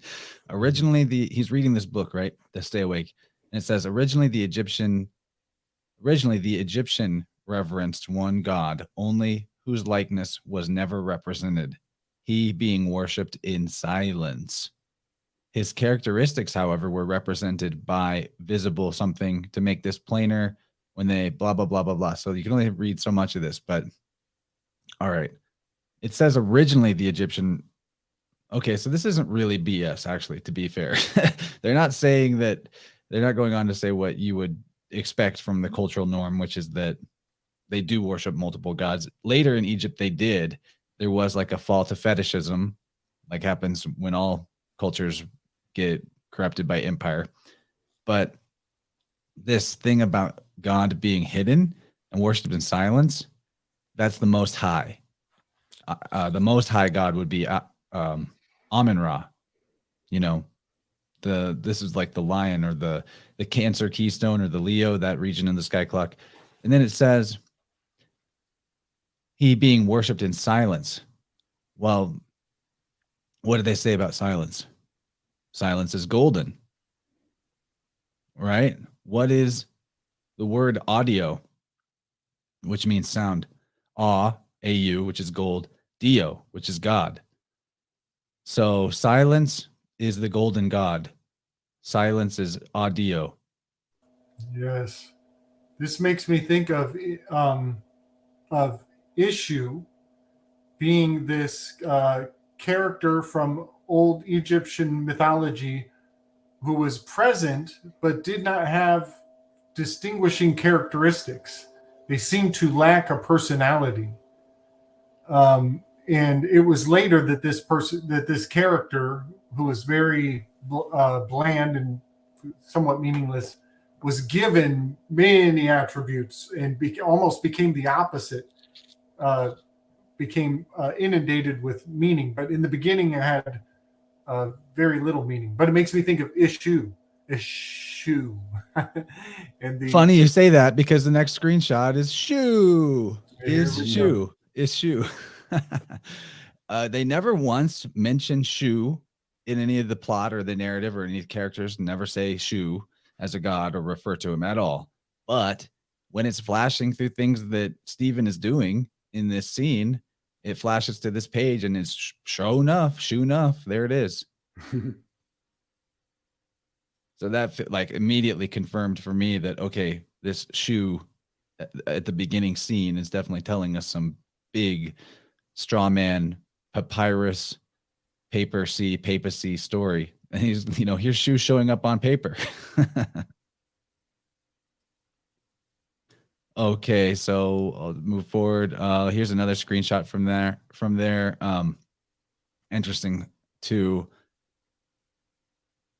I'll just skip past this one. We need to move forward. Okay, this is the part.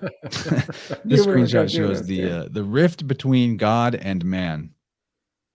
So I think this is highlighted here because this show is supposed to remind us of the separation between us and our higher self, or universal ether, or source, or what we consider God, the hidden one. I mean, can you see ether? No. Is it always present everywhere? Yes, it's the hidden one. And it's the interconnectivity and communication of all things. It's the aspect of universe that is not separate and cannot be separated. I understand this completely from remote sound healing sessions, because it could not work in any fashion as mechanistically as it does if there was such a thing as divisible ether. There's just one ether. It does not exist in the realm of quantity. I'll just say it like that. It exists in the realm of existence.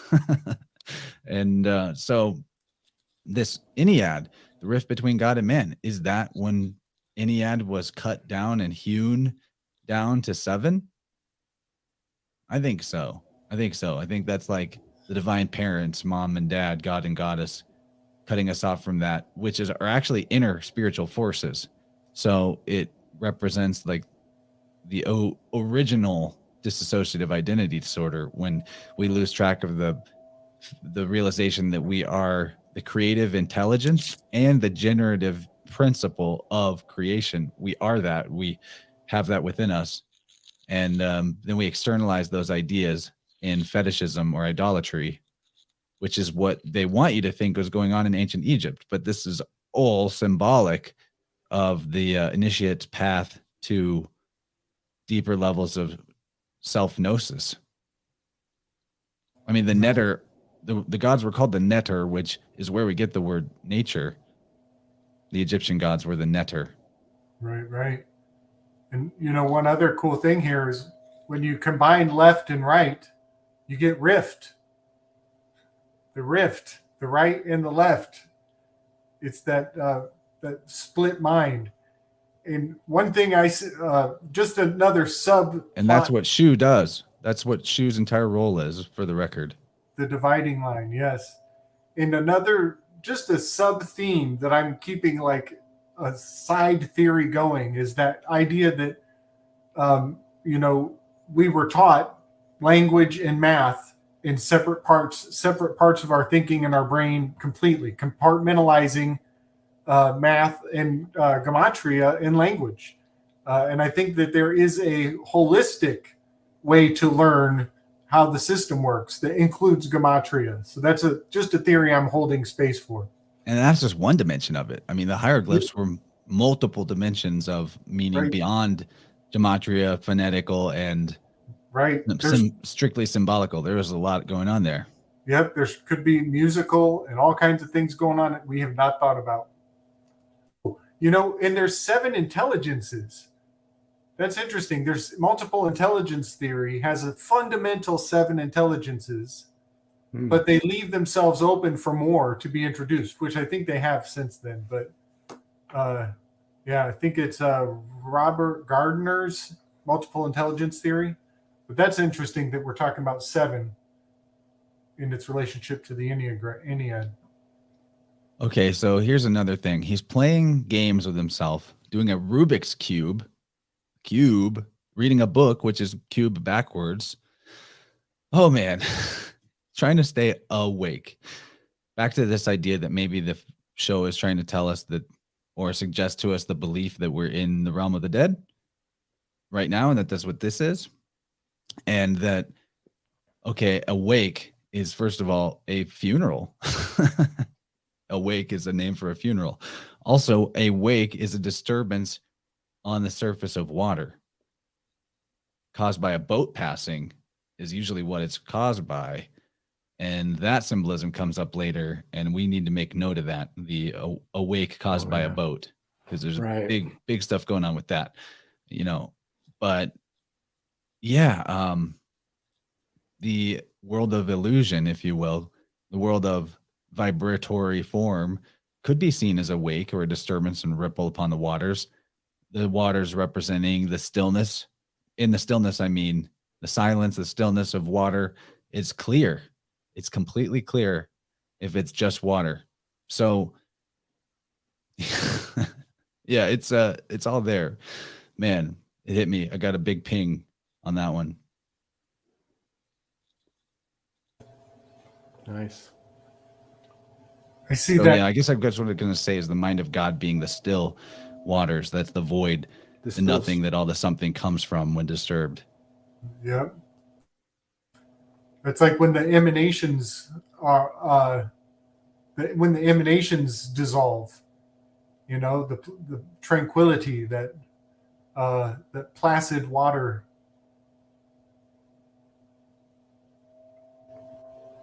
Okay, so and then of course, if we didn't make the connection, the Rubik's Cube in the book being like the world of illusion, you know, the cube world, that whole chestnut. Right, which, yeah, I've been thinking about a lot more, how Cubala and like 6 cubed, you know, is 6 times 6 times 6, which is a thing that's really coming through pretty hard right now for me. But that's cubing a thing, is bringing it into the 3-dimensional, giving it 3-dimensional value. And that's the yod dimensional. The Trinity, the Trimurti. Right.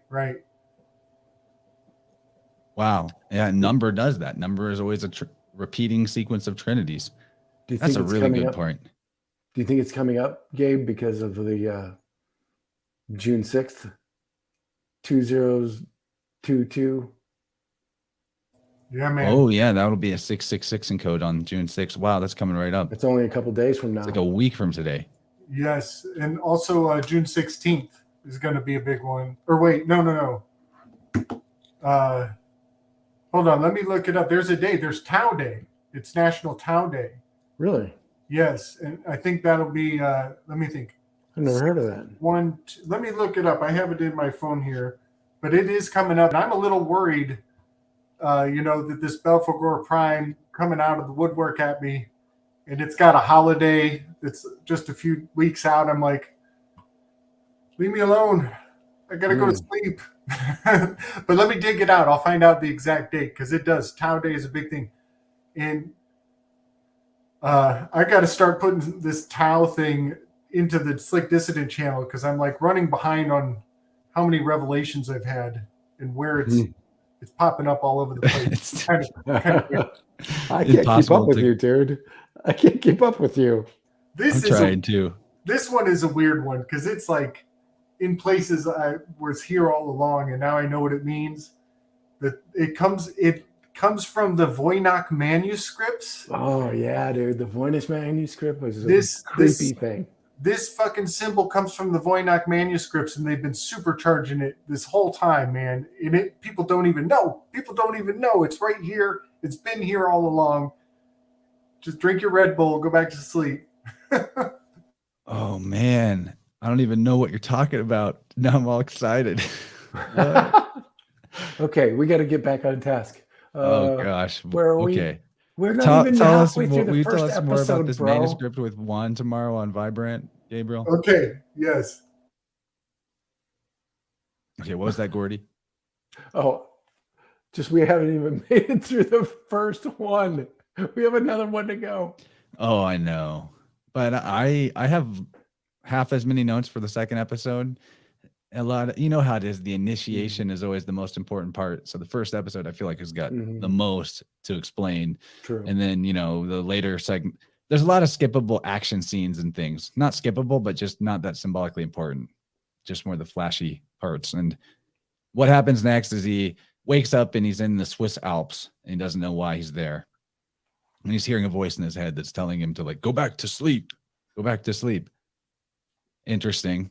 And he reaches into his pocket after he fixes his busted jaw, and he finds the scarab.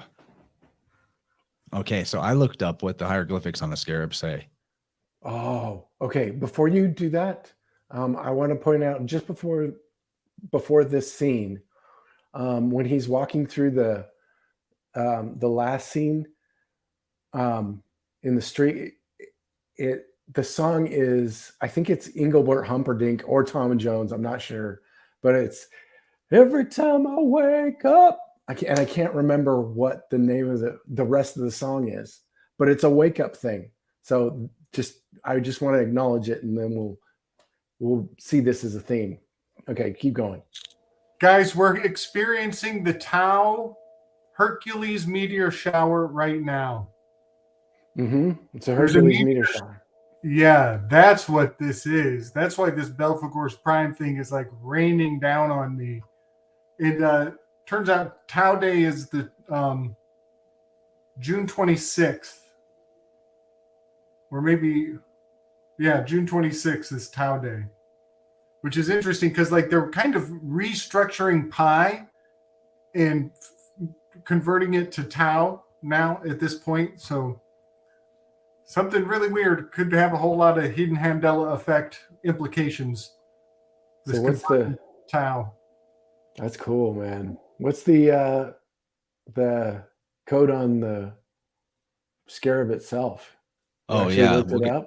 Well, first of all, Jen Brew just sent me this image. I got to show you guys.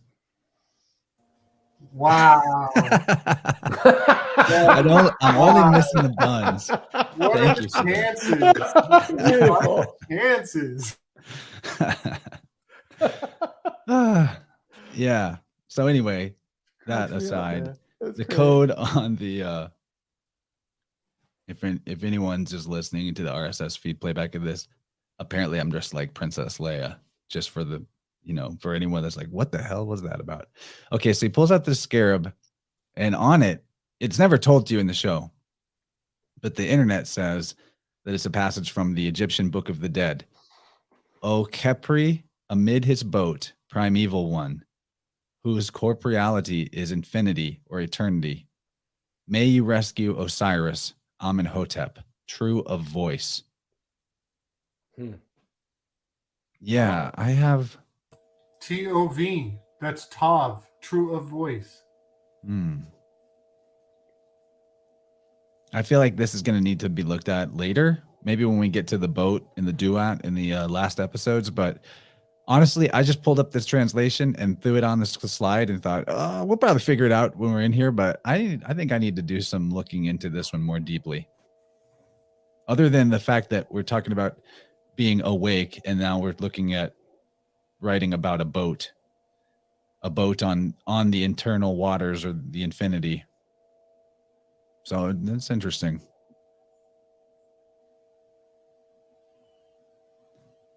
Yeah. And the rescuing of Osiris part. I want to talk about this maybe in future conversations, but it's a very interesting point. Another thing maybe that needs pointed out is how the fact that we're in the year 2020 and how everything we say from now on is going to start with the word 20. It's got this powerful twin component. It's like if the word twin was a sigil or a sign or a symbol, it's getting subconsciously supercharged just by us stating these dates now that we're in this new century. So if you think of the century as a totem or a egregore, we are really hitting the twin egregore hard for the next 100 years, or 80 some years, you could say. So we are kind of charging the twin component in a very interesting way, and we will be with our language, with our words, inevitably. So thinking of like how magic is about harnessing natural elements in accordance to your will, the symbol of twins is going to get supercharged for 80 more years just by our language naturally. That's kind of mind blowing. That is really kind of interesting. And think about the Twin Towers and how, we're venerating this symbol in an incredibly major way, just a super powerful way. So that just kind of came to me. Because I remember when 2020 happened, I told all my friends on New Year's Day, I was like, happy 2020, no more wanty. And now I'm like, wow, well, there's a real strong twin sigil that's getting supercharged all the way until we get to 2030. And then it kind of shifts a little bit. But that's really something to think about, right? 2020, boom. 2020, boom. We're twinning a lot with our words. I want to talk about another thing with the scarab. The scarab is a symbol of the sun, to keep it simple, but also it has to do with dung. And Gabe has had some things to say recently about bull feces and golden sunlight, the connections there. So I think that this is secret. This is like symbolically, this whole show is pointing out that occultly, the solar deity of the sun cult is a goddess, and esoterically it's a goddess, and exoterically it's a god. So for the male, right? But the priesthood reveres the female form of it, and we know that so many of these gods are androgyne. You have bearded Aphrodites and Baphomets and Mercury going both ways and all that. So my opinion is that the god, like whether it's God, goddess, or the divine child, it's all the same being. It's the three formed being, like the whatever their sort of AI egregore might be, if that's what's going on, if there's really something they're interfacing with. Because the true God, like it showed, straight up told you the truth in the first page of the books he was looking at, that the true God, before idolatry and externalization of deity and fetishism, the true God was the stillness, could not be spoken about. It's the Tao. What is it? And even the Tao is spelled Tao, which looks like people say Tao, which is Taurus. But anyway, my point being that I think that the it's a feminine sun and masculine moon in this depiction, which is opposite to what Western occultism and magical systems believe, but makes sense on an electricity level when you look at the work of people like Benjamin Balderson or Elsie King. So the goddess artifact, her artifact, Amit's artifact, is the scarab that points the way to her. It is a sun symbol. I guess that's my main thing. Even to the fact that she's trying to like sort of solarize the world in a way. She's trying to like bring light to all the darkness of the unknown. Her whole mission being to sort of purge all what she considers sin or wrongdoing from the past, present, and future. So there's very much this sort of Judgment Day, wrathful Yahweh, Jehovah aspect to this Amit character, but it's a female and it's a goddess. And we'll say more about that. But I think the scarab is very important, symbolic, to show that like we're talking about a female sun deity in this case.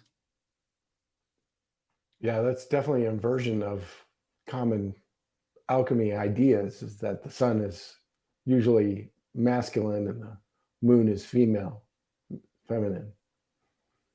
The same thing with silver and gold. Yeah, and part of that weave has to do with that thought that the 18th card and the 19th card, maybe that they should switch. Moon card should be 19, sun should be 18 theoretically, which it's just kind of interesting that that gender kind of supports that. I like that line of thinking. It's worth keeping in the pocket for sure. In a quick note, I've learned that the Hopi Indian word for moon is the Tibetan word for sun, and the Tibetan word for sun is the Hopi Indian word for moon. Dude. So there's, opposite sides of the earth exchange point there, a convergence. That is pretty far out. Another inversion is that this goddess Amit has a cult that's worldwide apparently, and they're hidden. And basically, like, it's an inversion of the idea that the true God or the true supreme being is hidden, but instead they're hiding his followers, when in truth, like, the followers of source or creation or universe aren't hidden there in that sense, but what they worship is hidden. So they're trying to bring her into the physical world, manifest her into the physical world, but they're the hidden one. It's kind of a flip-flop in that sense too. So we're introduced to the fact that Amit has this huge cult around the world. We don't really know that that's who it is yet, but we know as the viewers. And you see the main villain character, Harrow is his name. He was the dude walking in the glass shoes. He has the ability to take this cane and cause people to die. He judges them, prejudges them, or Amit does, the power of Amit. And so when this happens, if you're judged unworthy, you get basically all the juice drained out of you, dried out, preserved. You get shooed. You get shooed off this plane by SHU, Shu, who is the god of dry air and preservation. And what does the sun do? It dries out the air. It doesn't necessarily preserve things, although I guess you can cure things in sunlight, right? It's like a disinfectant. But anyway, they show this happening to an old lady. She gets shooed by Harrow and his cane. He canes her, and she looks like you can. This isn't the best screenshot, maybe, but it was the best I could get on a time budget. She's all drained of fluids and all dried out, which is, yeah, this looks like a body that's been left out in the sun. Right. So to me, that's supportive of my theory that this Amit character is like the hidden aspect of the sun, or the feminine sun. Yes. The female is the hidden thing in nature. Uh-huh. It's the private versus the public. Yeah. And yeah, this is the black sun, or the hidden sun, I think. That's what Amit represents. The crocodile. There also, just a quick point, is first he judges a dude, and the dude survives, and then he judges this lady, and she doesn't do so well. So there is that a birthing aspect, that there's the living three-dimensional person walking around, and there's a shell or a husk, a sacrificial offering that has to stay behind.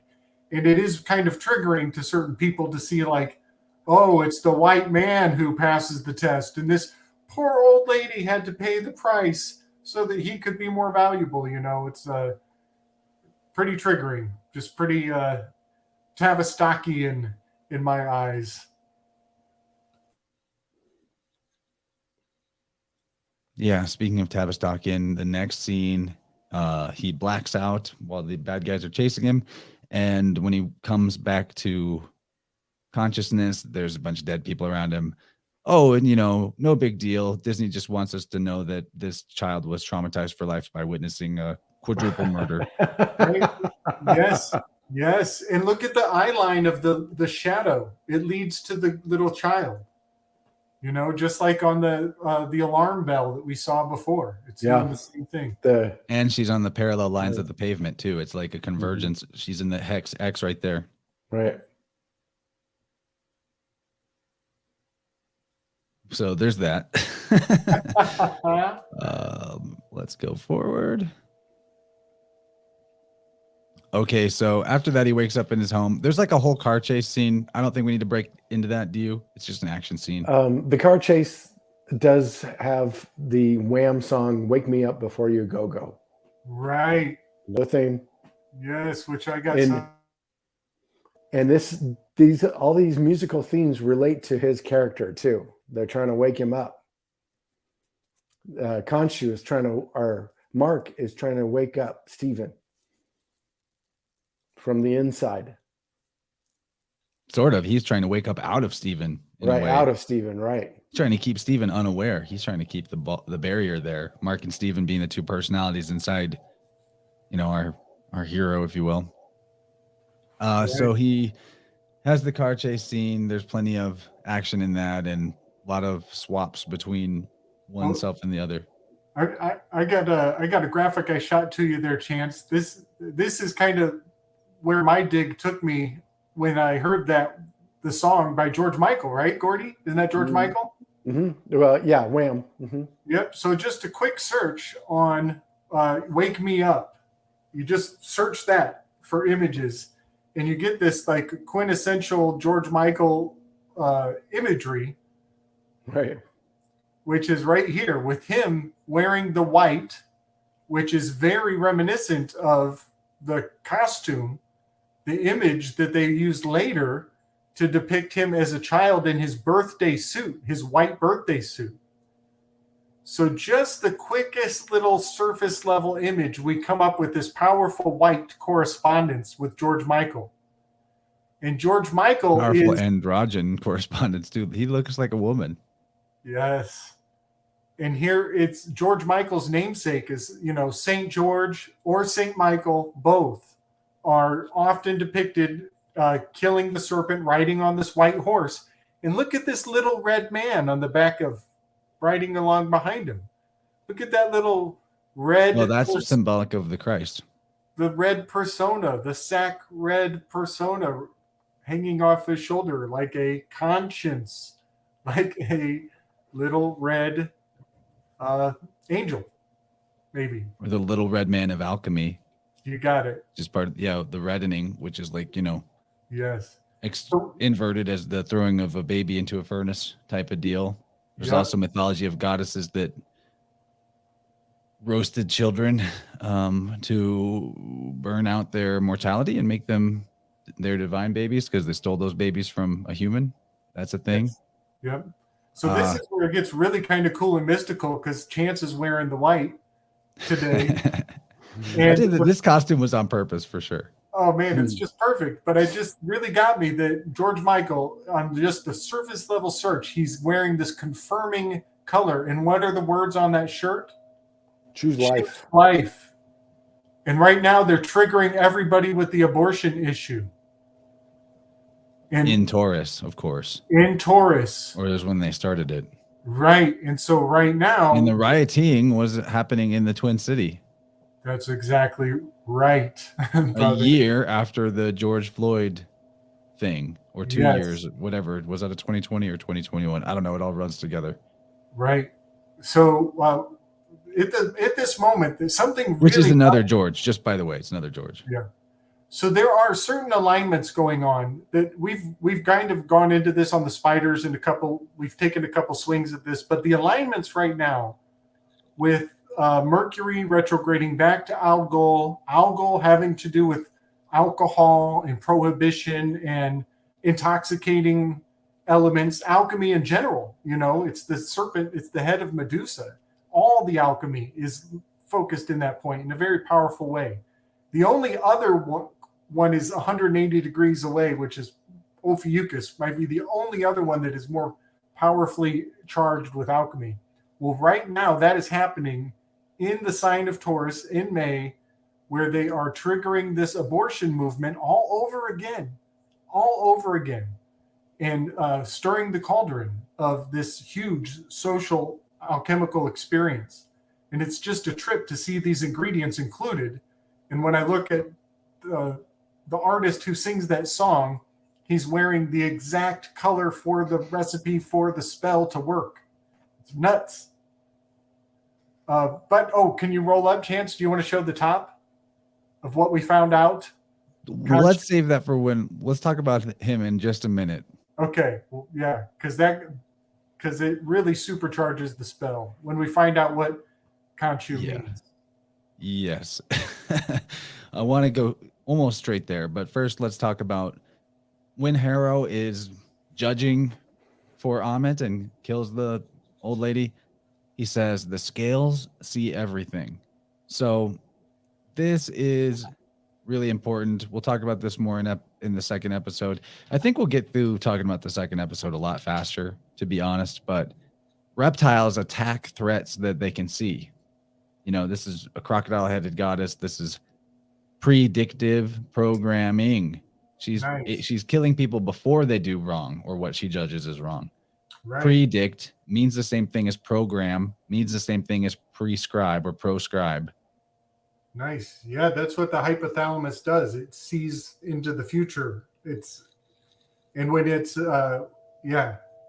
Okay, so now think about this in terms of the medical industry and what's been pushed forever, but definitely the last couple extra years. All right, so you have yeah, the reptilian scales of just us, Mike. That's correct. You okay, so I lost what I was about to say. I got a big the medical industry, the past medical years. industry. Thank you. Keep me on track. Medical industry is pushing a new model of service, which is to prescribe, program you to accept the prescription to get protected from the future evil before it even befalls you. The old model, which is representative of retribution, the current model of law and prison system, is all about after the fact, something goes wrong and then we fix it. Somebody goes bad and we put them in jail. Your body gets damaged and we put it back together or whatever. You get sick, we heal you. That's theoretically the model. But the new model is that you come to us and we do you in before anything even happens. So I think that this Amit character is a huge symbol of that, honestly. And when we look at the opposition between Amit, which I think is occultly the sun, and then the moon god Khonsu, who you're about to talk about, who in the show they call Khonshu. And why is it Shu? We've been wondering about that. Well, is it because of Shu? Why is he Khonshu in the Marvel version, but in every other place you would read about ancient Egypt, you'd see Khonsu. Why is it Shu? I think it's to just further hammer home the whole Shu part of the story. But anyway, the opposition there is that Khonsu or Khonshu has a falcon head. All right. So it's when we're talking about Libra and we're talking about the whole region of Libra, Scorpio, Ophiuchus, we're all rolled into one sign, Aquila, the eagle. So the falcon is the eagle, it's the most high, or the scorpion is the one that poisons you, the kiss of death, the low road. There's a lot of important things about that symbolism. Also, Gabe, we're at 2 hours and 16 minutes right now. Check a lock up, Belphegor, what up?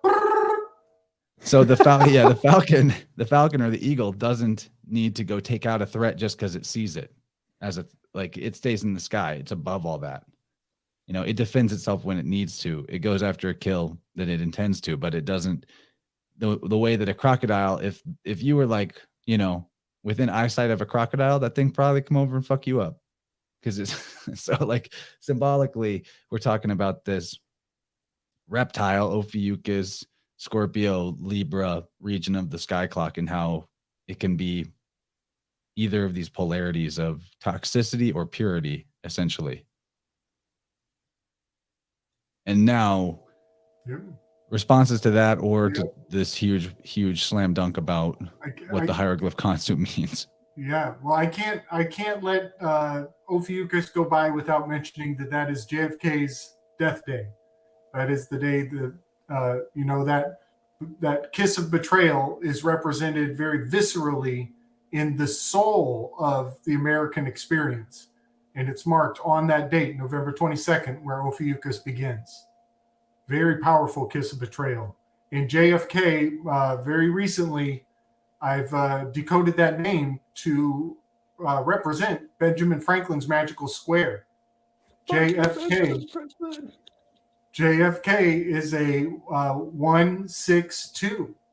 And 162, that's 16 squared. That's Benjamin Franklin's magical square, which encodes the news.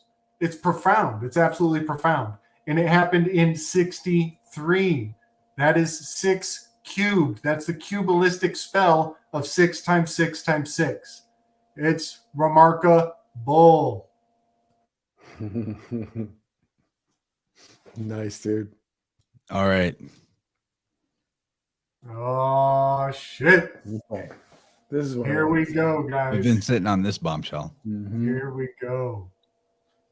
So it turns out the word Khonshu translates to the king's placenta. This is the oldest, longest standing translation of Khonshu. For many, many, many years, that is what it was translated to. However, more recently, there is a new interpretation that has been layered over, that has been rewritten, that has been edited, has been authorized. A new layer to the possible interpretation is now to go back and forth. That is absolutely mind-boggling, because that is what Mercury does. Mercury It's also the meaning of a blockage on the right ankle where he wears the ankle shackle. Right, because he would go back. He can't go far. He goes the least amount of movement. It's like a king in chess. The king is has reduced movement in that central, kind of like the pole star, you could say. Yeah, and in the word Khan, Khan means king. Yes. Khonshu. Khonshu. And this probably ties into Mario's work with one-shoed symbolism indicates the pole star, because you would walk in a circle ultimately with one foot longer than the other. But this brought forward a term that I get a lot of value from. Bostraphodon is the type of writing that goes left to right, right to left, left to right, right to left. This is the original form of writing and communication of Aramaic, was Bostraphodon style writing. So this relates to Mercury's myth, where he steals the bulls and he makes them run back and forth through the field over and over, and leads Apollo on a caper to try to track these bulls back and forth. Well, what is really remarkable is the fact that Belphegor's prime also goes backwards and forwards. You get the same exact thing. It's a palindrome. It's a perfect palindrome. So this description of going back and forth is a strange fit for this Belphegor prime. But what is also interesting is, think of a mummy. A mummy's placenta, the wrap, the swaddling of the mummy goes back and forth. It runs in both directions. So it's just amazing how almost mesmerizing the value of the definitions of this word is. And it almost has gotten more hypnotic. The meaning of it has increased in hypnotic value as they add layers onto the potential translation of the word Khonshu. And you guys know I was tripping when I heard placenta. I was doing backflips. And then they added another layer of meaning to it to go back and forth, which is that's how I decode things. I look at everything backwards, forward, inside out, put my thing down, flip it, and reverse it. Yeah, that's a huge thing, because we're connecting the shoe with the cut of the placenta. And also we have already talked about incarnation and Ka in Egyptian, which is your spiritual double, your life force energy as a spiritual twin of yourself.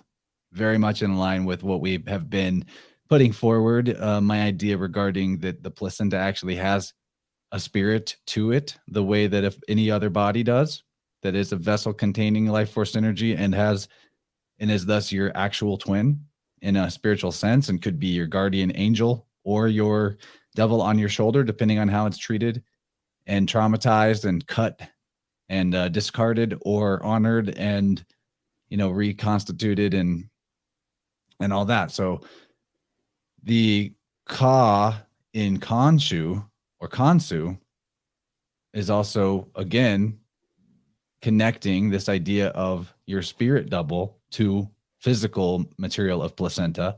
And then the royal Ka was something that was passed from pharaoh to pharaoh. And it makes you wonder, is this talking about some kind of placentophagy that was kept in the elite bloodlines only as a transmission of knowledge or spiritual essence or energy forward in your bloodline, but not in others?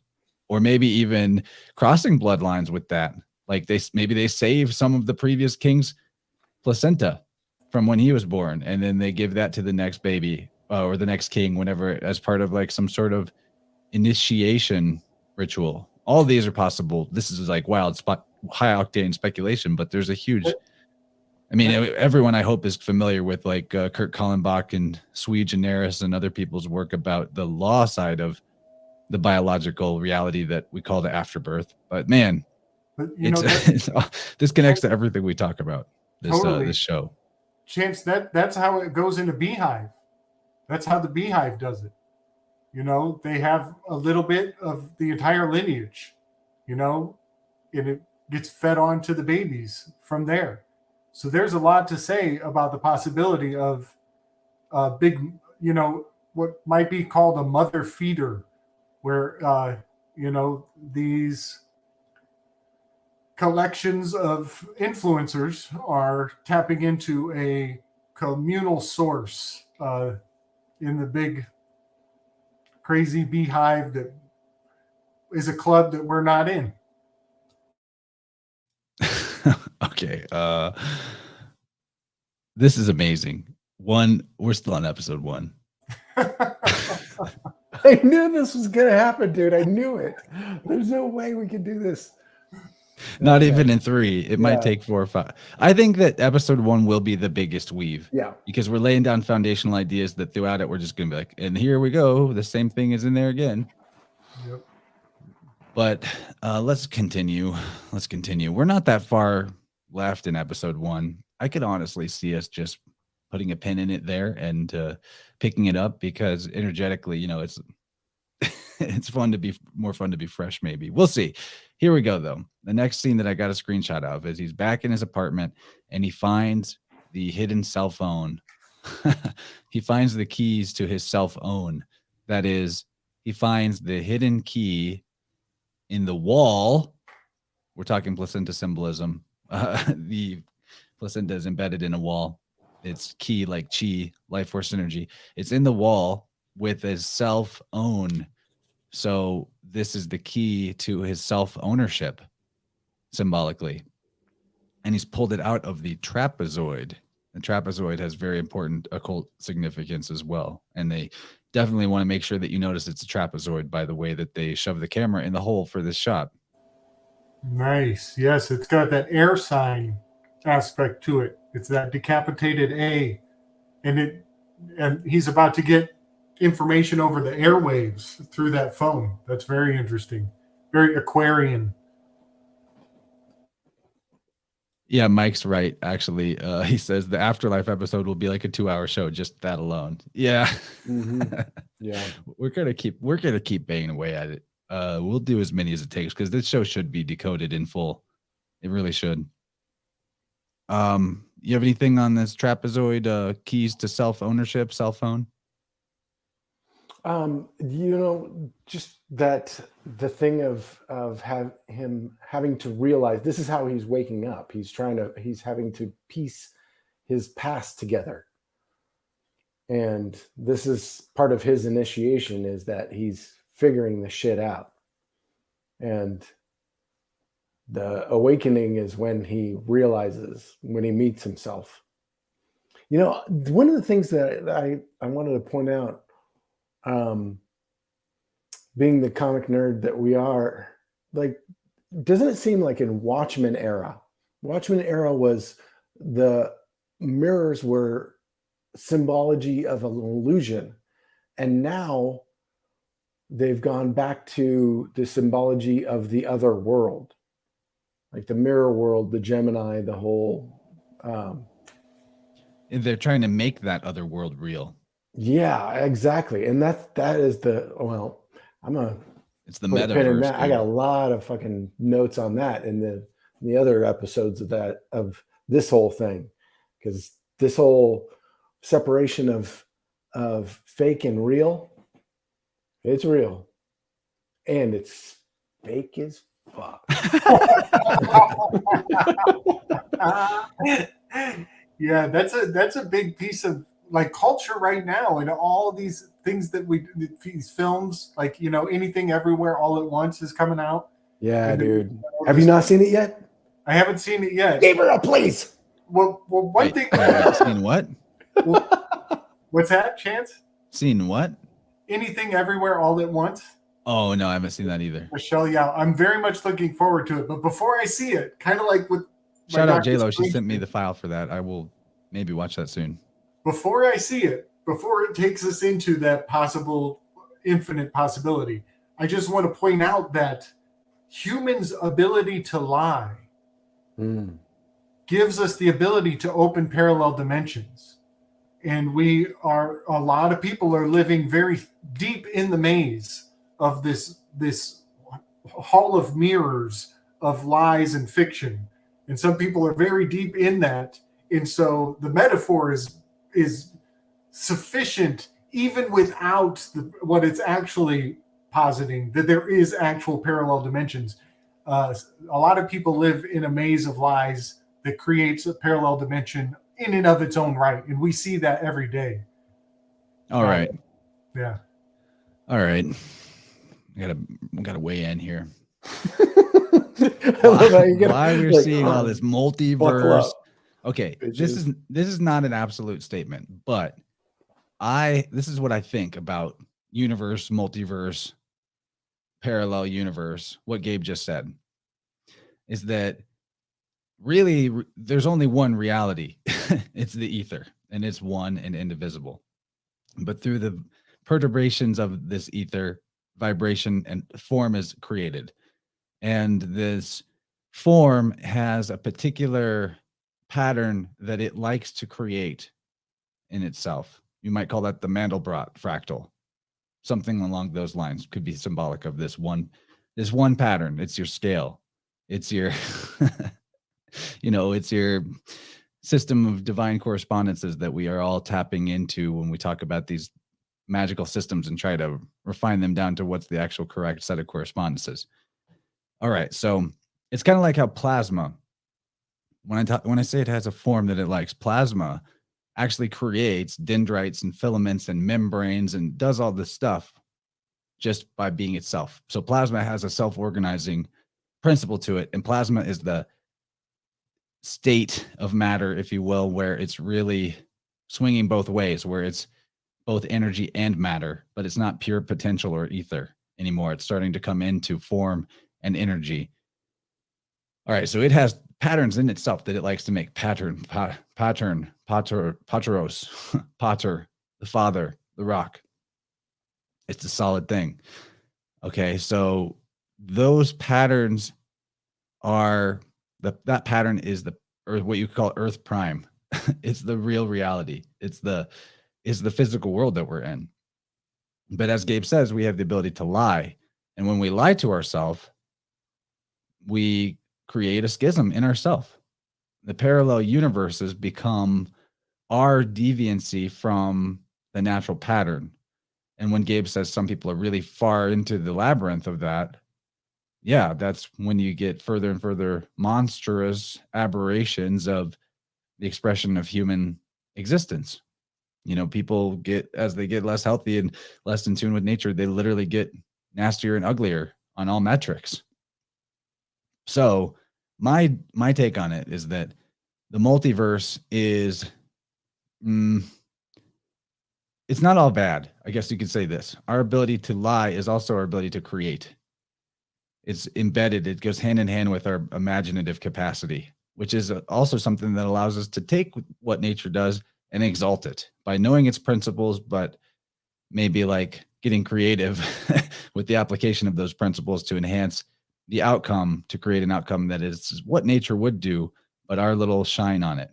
And that's part of that's that shine that we can put on nature. That exaltation is divine spark, proof that we have it, proof that we are of the same creative intelligence and generative principle that is the potential in the ether.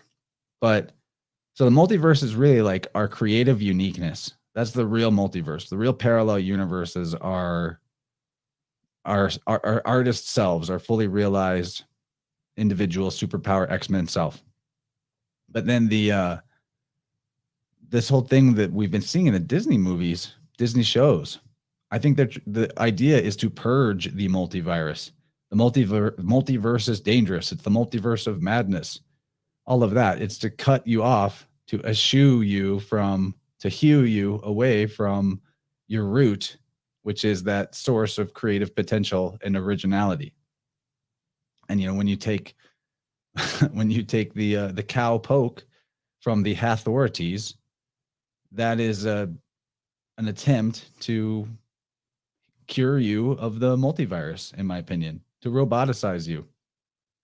That was a lot to say, but I feel like that's my take on multiverse. Not that there's literally separate realities, but that everything is here and now, and here and now is all that there is, but we're the ones that split. We're the ones that become parallel universes within ourselves that get into conflict. Nice, dude. Yeah, that's this whole MK thing, right? Is traumatized. This is how a split personality is created, is trauma, and then no way to deal with it. And so the psyche actually, this is the theory anyway, but I mean, they've literally done it. I've got the book on, it's called The CIA's Case of Candy Brown, I think it's called. Anyway, it's her whole account of how she was MK Ultra'd in the 60s as a prostitute for the politicians. And she had several. And the way they found out was her husband was Long John Neville, who was kind of the precursor to Art Bell. He was his muse was this guy, Long John Neville, who would come out. And one of his first things was he started doing these things on stories on mind control, because he had figured out how to hypnotize his wife. He became a hypnotherapist so that he could get these stories out of her, and he was sharing them on the air, which is how he got into conspiracy stuff. But yeah, dude, that's how it happens. It's trauma, and then no way for the ill-equipped mentally. And that's where your parents, where you find out his parents, you know, essentially weren't there for him, and he clicked out. You know, trauma is an anagram for Tar Ma. Taurus Ma. Yep. This crazy cipher that I'm looking at is really pointing at the word, like the sounds that we use to make the words Terra and Bull. These Terra, Bull things that happen to people. We have these strange attachments to those sounds, Terra and Bull, and I think that they are woven into our language in very subtle ways that lend to this trauma trigger button program written before. It's amazing, you know. We are the original computers, you know, and it is just little tiny reflections of us that we see in these computers that make them, you know, the modern nemesis of humanity. You know, I hate driving around and having the damn computer give instructions. What the hell? It makes my blood just boil. I feel like my life is being depleted by just listening to the sound of that thing's voice. And it is no coincidence that it's a woman's voice, that I'm being made to feel guilty for being angry at a woman's voice. That is part of the social construct. They know I'm going to have that response. The other day I was driving and it was like the normal Siri voice on the map, and then it would just switch to the, like, every couple of directions it would go way deeper, lower, and scary for just one sentence, and then I'd be like, whoa, who took over for Siri here? Is that Alphagor? Dude, it was coming through the phone. Hey, why is think about Taurus tore us, like it tore us, you know? Yeah. It's a really weird idea. And maybe this is also part of the original wound of just separating from the mother with birth. Right.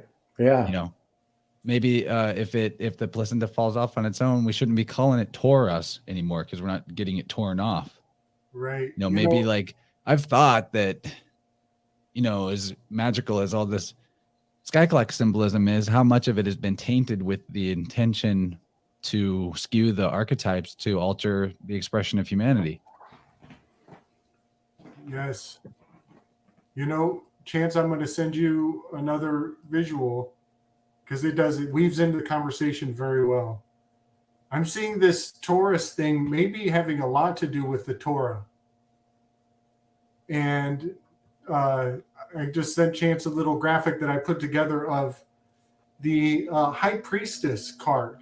Oh, is this it? Look at her, she's fine. Alpha Warrior, is it my Jesus so or hot. my Princess Leia or some weird combination of the two? I don't know. I've got a weird boner right now, man. It's really weird. The best. Ah, make it stop. Make it stop. I'll take it down. Weird boner. Weird boners are the worst. Guilty boner. Somebody needs a BJ over here, quick. So the High Priestess card, she has this Torah. She carries the Torah forward.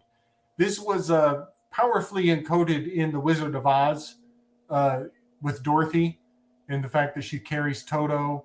We kind of wove that just recently over with Rising from the Ashes. But it's on my radar for sure because of this Belphegor Prime and the bull symbolism. So here she is. She's carrying the Torah. She's holding on to the Torah. And turns out there is an acronym, a TOR acronym, that is upheld in the presidential office. Abraham Lincoln used a system of choosing his cabinet's members, and it was called Team of Rivals. Team of Rivals is when you pick the least likely associates to work together on a thing. And look at Abraham Lincoln here in the iconic image. He actually has a scroll on his lap, just like the High Priestess card. He's very much embodying the High Priestess with this rolled up paper on his lap in this image of him and his TOR, his Team of Rivals. So this just only you find this stuff. This is amazing. Yeah, this is quite fascinating. And it turns out there is somebody very recently who retired in 2016. 216, the tax code, the 6 times 6 times 6 was the end of Barack Obama, who had a Team of Rivals style cabinet. He set up his cabinet to uphold the TOR. So in the strangest way, Barack Obama is the Empress card holding the Torah, upholding the Torah. And I just thought I would weave that in because we are talking about forms of law, forms of jurisdiction, possibly people who are adhering to systems of understanding of the laws of the place that we're in and the ways it works that are not. I think the tartar of it all. Yes, that is not disclosed to everybody else. There is something very secretive held behind this numerical code and the codes of law, all deeply integrated in a major way. Oh, great digression. Right. And also I want to point out the fact that even the word story is nested in the word story. Nested in it is the Torah of the Torah. Very, very profound to me. Toys R Us. Boom. Nice one. Okay, so should I put us back on where we are in the plot? Yeah, sorry about that one. Had to do it. No sorries, man. We're here for it. That's the gravy we really want. Like all this looking at Disney stuff is so that we can get into this gravy because it gives us, whenever you know things, but you can't like put them out of the inside of you unless you see where they're connected to other things. So this is just like a big chain of connections that we can follow. Whenever you look at social engineering, mind control, MK, only works on the inversion of natural principles anyway. So reverse engineering it as we do here, yes, actually reveals truth. right. And I forgot kind of the grand finale of that weave. I'm sorry, I kind of cut myself off, but Oh, good. the idea of the governing body, of the neural network, the neural center of the system we're in, not agreeing with itself. They are role modeling the concept of a group of dudes sitting around smoking stogies and patting and circle jerking on the cookie, whatever they do in that office, but they are publicly displayed as not getting along. And of course, they don't expect much progress out of a group of guys who don't even get along with each other. Well, they're instilling that mentality into the individual as well.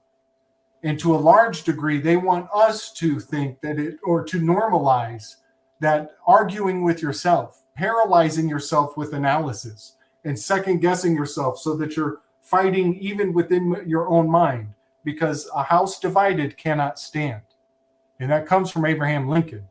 And nations are depicted that way, as squabbling with each other, but behind closed doors, they're fucking related. That's right. And also, it also hails back to esoterically, on the inside, they all work together, but on the outside, there's the illusion that they're divided. The powers that be, I should say. But that's to model for us, the little people, to actually be divided.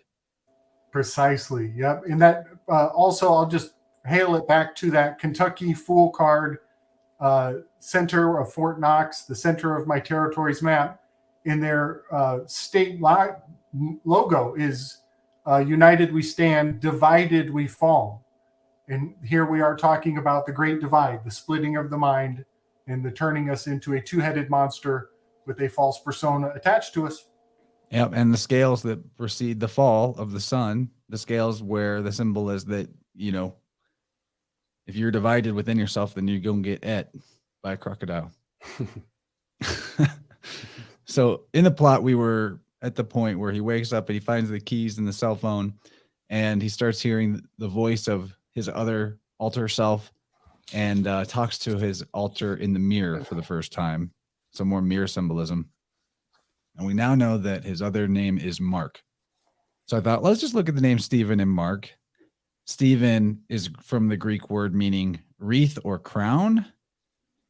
Very interesting too, because alternate meanings of reward or honor are kind of similar to the symbolic meaning of a goldfish, meaning good fortune. Interesting. Yeah. So this is, in my opinion, like maybe the goldfish is kind of like the goatfish, the Capricorn of it all, because he's the crown, Stephen, the crown, the crow, the Cronus, Corvus, that whole thing. Now the other name is Mark. Right. Mark is said to come from Latin Markos, consecrated to the god Mars. That makes sense because he's a mercenary. We find out Mark Spector is a mercenary, warrior for hire, definitely consecrated to the god Mars. But the other meaning could also be from Marcus. And Marcus means shining one biblically. And it's the Leo, actually, of the four evangelists. Leo is symbolic of the Apostle Mark. Yes, that's right. Well, one thing about the Stephen meaning fame or renown, that makes me think of public. And Stephen is the surface level. Is that right? Is the original? Yeah. And Mark is the one deeper, more in more internal, in the unconscious. And Mar is the sea also, and the sea is hugely symbolic of the unconscious. It's you can't see through the water. So he's the private side. Right. That's his true self. The public self is a persona, because we find out way later that Mark is the original. He's the real one, so to speak. Spoiler alert. Yeah. Mark's the real one. Yep. So Stephen is the chaff and Mark is the wheat. Yeah. And Mark is definitely the more capable one. Then we see Khonshu up close for the first time. Kind of chases Steven around and scares him a lot. I don't know if we need to linger on that too much. He's creepy looking. We'll say that. Then Steven goes to work, and we're skipping around a lot, but I mean, we can't cover it moment by moment. Give me a break. Steven goes to work, and Harrow, the villain, follows him there. We find out that his whole cult has infiltrated the security and the people visiting. And so he's like, Steven's having a paranoid attack, it feels like, but really they're all actually these cultists, part of the hidden hand, secretly part of this goddess cult.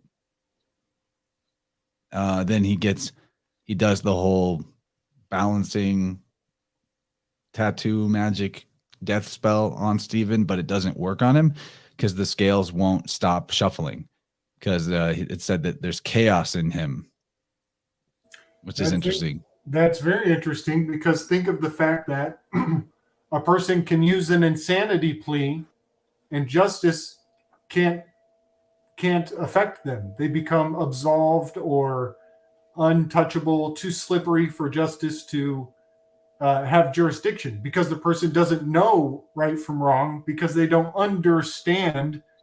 If they don't understand, then the law cannot apply to them. It cannot affix to them, because they don't agree to stand under that judgment. So that is very interesting, that he cannot be judged and he is having psychological issues. That is a really good point, because he's got this true private self. His private self is not his public self. That actually protects him from judgment. That's an amazing weave, because that is how. But we're showing him being in that state that's bad. You don't want your private and public self to be separate, but they always were separate. The illusion is that we are identifying with the public persona, the straw man identity. Man, that's good. Yeah, and then not long after that, I guess it's actually in the second episode, but in the second episode later, when he finally connects to Mark more clearly, it's after he finds a passport with Mark's identity on it. So his true private self on a passport. So we'll get into that later, but let's remember to definitely, when that comes up in the next episode we do, to talk about maybe do some preliminary preparation of research about using the passport as your ID rather than the driver's license, and what the difference between those two things could be. Because there's definitely a difference as far as I know. I'm sure someone in the chat is like, yeah, huge difference. Oh yeah. Yeah, that'll be good. That'll be real good. Okay. What you just typed in the private chat there, Gordy. That's so good. That's that'll be a great slam dunk at the end. Yeah, I don't want to get ahead of ourselves. I keep trying to jump ahead. Well, we're close to landing this ship, honestly. Yeah. We're going to just jump straight to this part. He gets chased around the museum by a jackal, Anubis jackal creature. I didn't get a screenshot of that. It was never shown very clearly without blur, because it's like doing a horror movie thing where you don't fully see it. And yeah, Alpha Warrior. Mark is private and Steven is public. That's right. Steven's the persona. Mark is the private self. I think that's super on point. But at the end here, he summons the suit because he has to give up his public persona of being Steven and let his private true self, Mark, take over so that he can fight off this jackal demon. And so he puts on the suit. The suit is, of course, that is symbolic of placenta all day. Gabriel, do you want to get in on this? I don't want to overdo it here.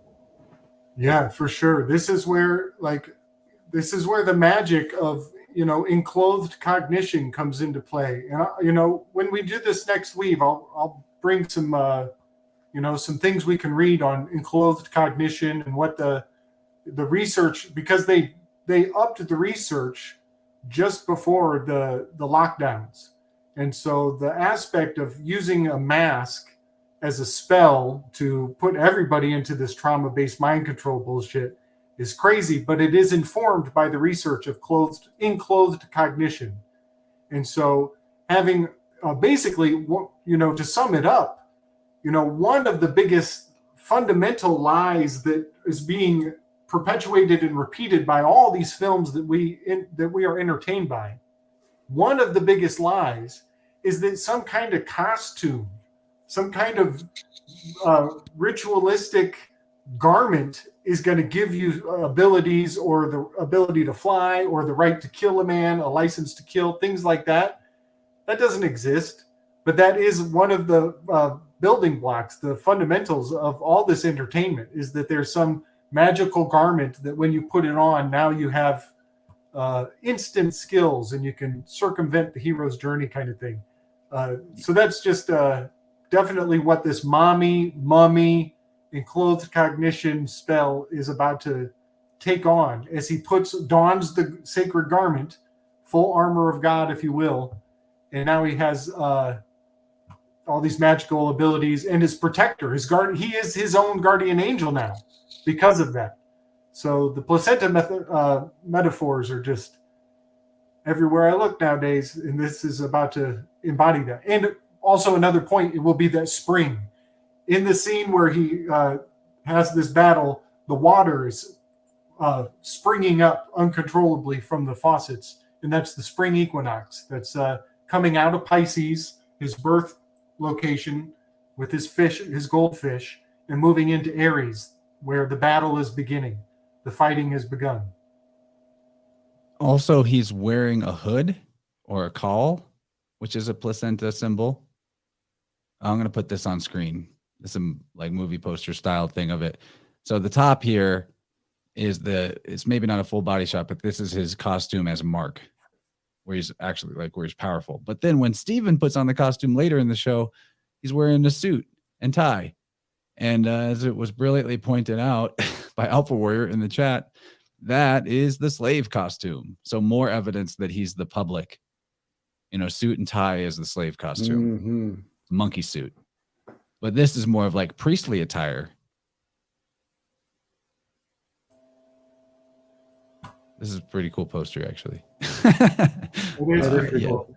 I just wanted to bring that up because I didn't actually get a screenshot of him in the suit, and that is what happens. And the other thing is that the fight happens in the loo, as they call it there, but it's a bathroom. And in Arabic countries and in the Middle East, it's just Eastern countries in general. I think it goes all the way to China. It's thought that jinn or bad spirits congregate in bathrooms because there's bad smells, bad ventilation. People are passing negative things out of their body.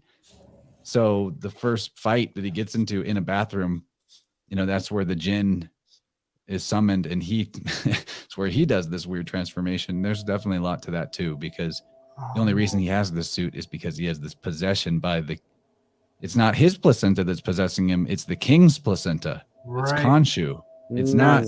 It's not his actual original birthday suit, if you will. Right. Okay, hold on, guys. This is huge. Gordy, help me out. Wasn't Moon Knight wasn't the original comics storyline?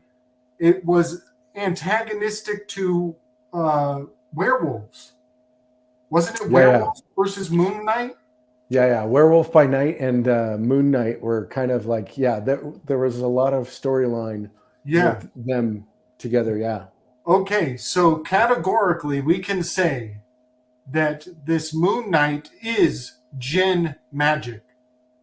Because of its antagonistic relationship to werewolf magic, it definitely takes the nemesis role of jinns versus werewolves. That's totally a thing. And so having it birthed in a bathroom, you're right. This is jinn magic for sure. That's something to keep in mind. Have we gotten to the elevator yet? Is that in the first episode? Yeah, I skipped over it. Okay. If you want to bring it up, I can probably scan to a screenshot of it, but definitely talk about it if you had a thought from that. That's okay. It was really quick. There's a flash of a flaming skull when he's like kind of starting to lose his shit, and this is the first time he sees Khonshu in his bird skull form. But there's a hint at ghostwriter in that. It's kind of the same thing, you know, he's being possessed by a jinn or higher spiritual being or whatever. Yeah. That's where the old lady gets in the elevator with him, right? For a second. Yeah. She's terrified. Okay. Yeah. So I did have a comment on that, was the fact that she was playing it cool, like everything's okay, even though he's losing his stuff behind her. And she's obviously pretty perturbed by his demeanor. And he's trying to act like he's not freaking out. Well, she gets off the elevator and she says something very interesting as she goes into the apartment, very eagerly, trying to get away from him. She says, "My friend is expecting me." And I just found that very interesting. That's kind of like very street savvy for her to say something like that. But I just kind of took it as a strange Christian metaphor for, like, once we get to heaven up to this certain level, some people feel like they belong there. They have a place to go. They have a routine, and they are expected because because they're connected there. And he's gotten to the top and he's floundering, and he doesn't feel like he belongs. But I just kind of thought there was he tries to get to the ground from the 5th floor, and he gets sent back to the 5th floor, the phi floor. Right. The Venus of that. Being super Venusian number, Vitruvian man, yes, incarnation, the phi pattern that nature repeats endlessly. It's like he's stuck on this level of existence in the 3D or the phi. Yeah. But I just found it very Christian of her to say, they're expecting me. Like, I've already paid my dues. I got a place to go. Don't bother me with this afterlife bullshit. That's really true, though, man. Like, once you start to figure out some spiritual truths, you find out, like, heaven's just like one little thing. Like, it's one dimension of infinite numbers of dimensions that we can experience. Like, that's that fucking X-Men transmutation, man. You become a mutant, you transmute yourself, and you start to can pick them. You start to be able to see the differences once and this is what this is Stephen's journey right now is he's starting to lose the illusion because he's seeing the ticks, like a lot of us have done in the last few years. A lot of people who are watching this are the people that are, just starting to see the ticks and the reality that what we know, what you think you know, you got to forget it all. Wasn't that a line in Doctor Strange? Forget everything you think you know. Yeah, exactly. That's where you start. Kamar-Taj time, man. Back into this bathroom scene too. Jen Brew pointed out the similarity to the way these hieroglyphics. So, okay, these hieroglyphics are not on the walls of this bathroom, but as he's transforming, they're like flashing and strobing onto the wall and then disappearing. So Howdy talks about an experience he had while visiting the physical temple of Khonsu in Egypt, Howdy McCoskey, where he sat and stared at the hieroglyphs and statues in a meditative state, remained there, trying to look past the physical or defocalize his gaze from this particular wavelength. Whatever it was he was doing, eventually he began to actually see three-dimensional holographic projections coming off and through of the physical artwork. And it is his contention that this level of communication of logos, or maybe even all forms of logos, but definitely the Egyptian version, had levels of meaning that were only visible to those who were initiated into the ability to see it. As in, you're literally getting the same. We know that this happens with scriptures right now, that you give your average Christian the Bible, and they're going to have a very specific, certain dogmatic interpretation of it. And it's just that. That's the only thing it means. Or maybe just a few things. And then you give it to someone who's initiated a few rungs up the ladder, and now they've got an eightfold interpretation. They've got astrotheology, they've got law, they've got health, all these metaphors encoded into it. But what if there's another level beyond that where you're looking at the hyper sigils and now you're seeing a movie play out that is a, whatever that information is on a whole different type of writing than what we think is the end of the line, pun intended. So yeah, she pointed out that this is kind of a similar thing, that these holograph hieroglyphs are flashing on the wall as he's initiating himself into wearing his birthday suit. Interesting idea. Yeah, man. Some people So might Alpha be... Warrior says, I know of so many people who have had crazy experiences in the pyramids, holographic visions, visitations, past life visions, etc. Yeah, there's something there. Yep. Some are more initiated than others. This is basically where it ends this episode, though, is with him beating the shit out of the bathroom djinn. That's right. Good call. So yeah, that really confirms the djinn versus werewolves, because he's fighting a dog. He's killing a dog in that scene too. So yeah, definitely the djinn, which plays very powerfully into the concept of the Qadim. That is it Muslim? Yeah, it's an Arabic idea. Arabic concept of a spirit guide. Yeah, but they're like, the word refers to a scribe. It's actually a scribe. It's like taking note of everything you do and reporting back to the demiurge. Yes, which is very interesting, because that makes me think of how that the high priestess is holding the torah. She's holding a record. She's keeping a record. Mark. Yeah, right. A narc. Marking it down. Yeah, Mark. It's so interesting. Yeah, and Mark being associated with the djinn makes sense, because he's Marcus means shining one, and the djinn are very relatable to the seraphim, which are the flaming fiery serpents. Yes. So we have the snake versus the dog, or the god versus the snake, whatever you want to call it. I love it. I've got a couple graphics to kind of support my concluding statements, if you guys are ready to get close. Yeah, let's try and land this ship. It's been real. Yeah. Remember when we thought we could do 3 episodes in one night?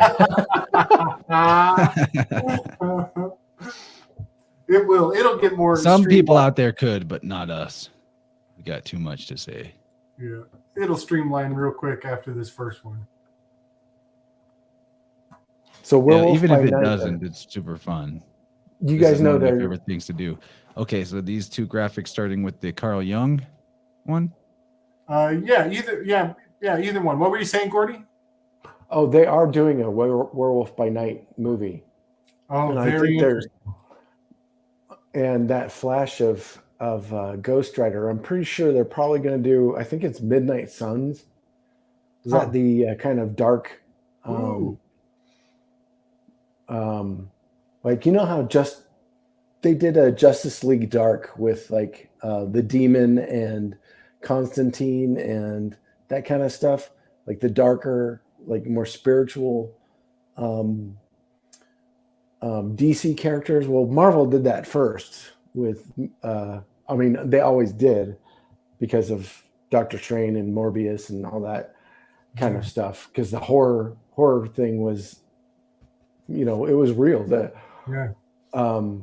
Marvel kind of came from the success of the EC, of the EC, which were the horror comics, which were great, man.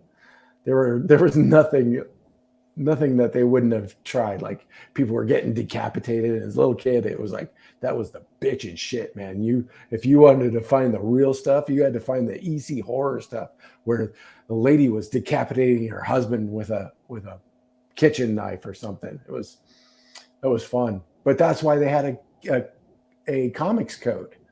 The comics code split and made them split like that. And that comics code is what killed comics to begin with, and why Marvel was the one that won, because they're the ones who stuck the real, they were pushing the envelope and didn't care what they said. They were throwing real things in, even though they were getting pushback from the comics code. They're like, yeah, we don't have to listen to that anymore. And they were starting to push the boundaries of storytelling. That's why Marvel is better than DC and will always be. True. Sorry, DC nerds. Superman sucks. Super gay.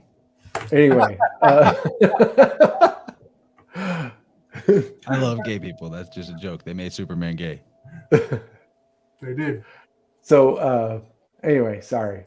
That was my rant. But they're going to do, I'm pretty sure they're going to do Midnight Suns. That's what it looks like. They've already, in the new Doctor Strange, they've already kind of instituted the Illuminati, which is Reed Richards and Professor X. And I think in this one they put Captain Marvel, who is the Nova character. And who's the other one? I don't know. That'll be for the next time. We eventually get to Doctor Strange mom. But yeah. Marvel's actually putting out a video game of Midnight Suns. Are they really? This year, I think. Oh, okay. Very interesting. That makes me think of the Dark Sun symbology that is coming up in the Ukraine. Very timely, very, very timely to be running words like that in headlines. In the kingdom of Ur? Yeah. Wow. Also about the Marcus Shining One connection, it was pointed out in the chat that Mark the Evangelist was also a scribe. That is true. Back to the whole scribe Korim thing, and that Mark was said to have founded Alexandria, which is where like the best library was supposed to be. He's the mythological founder of that. Nice. Well, that makes sense. Even I think of Mark as a just in general, it's a symbol of literacy. You know, to make these marks make sense, you have to be literate. So having Mark correspondent with the center of literacy. Yeah. So here we go. This is wild. So this is kind of we bring this up pretty regularly in our work here in the Marvelous Demystifiers. And if anybody's new to the show, I have a long-standing theory that Carl Jung and his spirit guide, his daemon, Philemon, have a powerful correspondence to Peter Parker and Spider-Man. And there is a lot of reasoning to support this concept. And this quote right here is one of my favorite reasons, and it really does support the theory, because Carl Jung is quoted to have said, "I have taken over Faust as my heritage, and moreover as the advocate and avenger of Philemon, and Bacchus, who, unlike Faust the Superman, are the hosts of the gods in a ruthless and forsaken age." And this is really profound because he puts himself in a oppositional position to the Superman. So that puts Superman over there in DC. And it gives him dominion here in the Marvel Comic Avengers series. The fact that he titles himself Avenger of Philemon, that is quite profound, and that there's separation from the Superman aspect. But Carl Jung believed he was a descendant of Faust, or the writer, the person who wrote the story of Faust. And so he is holding on to this lineage of the spirit of this ancestry of storytelling. In the spirit of those stories, going all the way from the Bible and informing an entire patronage. You could even think of this as a library being handed down throughout So time. hold up. Are you saying Jung claimed to be a descendant of Goethe? Yes. Whoa. And he is in contact with this guardian angel spirit named Philemon, who he communed with regularly. And that guardian angel daemon spirit has been very impactful throughout history before Carl Jung existed. So he has this avatar spirit who he embodies regularly and communes with to inform his worldview. And that is so absolutely profound. And what I'm saying is Carl Jung is a patron saint of secret societies. And there are many, many, many secrets and powerful mysteries hidden inside the wisdom and writing of Carl Jung. But check this out. I have also extracted the vowels, these certain letters, out of Marvel Avengers, and they line up perfectly with Carl Gustav Jung's name. The spirit of Carl Gustav Jung is woven into the name, the title, Marvel Avengers. His spirit is literally imbued into the phrase Marvel Avengers, which is a Twilight language whisper of Merovingians. This is Merovingian bloodlines, and I think it goes through Carl Gustav Jung. All right. What do I do with that? Pop it. I know. It's so far out. Well, one thing we can talk about is the idea that, okay, on one hand, we're telling people, don't succumb to dissociative identity disorder. Don't succumb to the thought that, you have other personalities and that's a healthy way to be. Being well adjusted to a truly sick society is no mark of mental health. So on one hand, we're telling people, Amen, brother. do not succumb to this split parallel dimension maze of lies that is put forward in front of all of us. That is the human condition, is to survive through that maze of lies and not have any of these jinn or attachment or escape identities that will make things easier if we just act crazy like everybody else. But on the other hand, there is a case in history, and Carl Jung is that exception, where there has been a high-grade master of accomplished psychological prowess and renown. And Carl Jung did engage that jinn. I mean, they call it a genius, they call it a jinn, whatever you call it. He did it, and he has written very extensively on the experience, and was very successful in his lifetime. A lot of people point out that Aleister Crowley died in piss, shit, filth, and addiction, and that very seldom do these master wizards live an exemplary lifestyle. But Carl Jung is an example of a very successful, very accomplished master.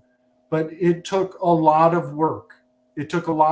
He had to read so many ancient works in order to even have the context to embody the spirit of Philemon. He had to read so many books to consume the information that was the fruit that was carrying the spirit of Philemon in every book. And so he read all those books forward and back. And so he was able to come to summon forth the spirit of Philemon because of that.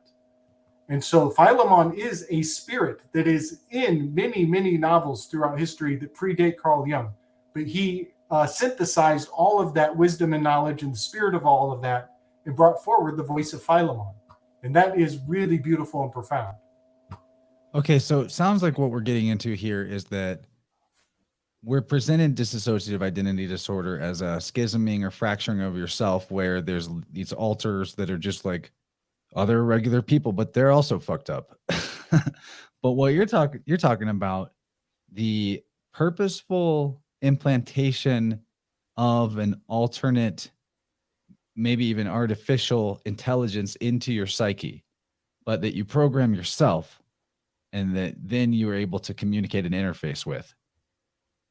That's what it sounds like you're saying, that Jung had another identity, but it wasn't disassociative and it wasn't disorderly.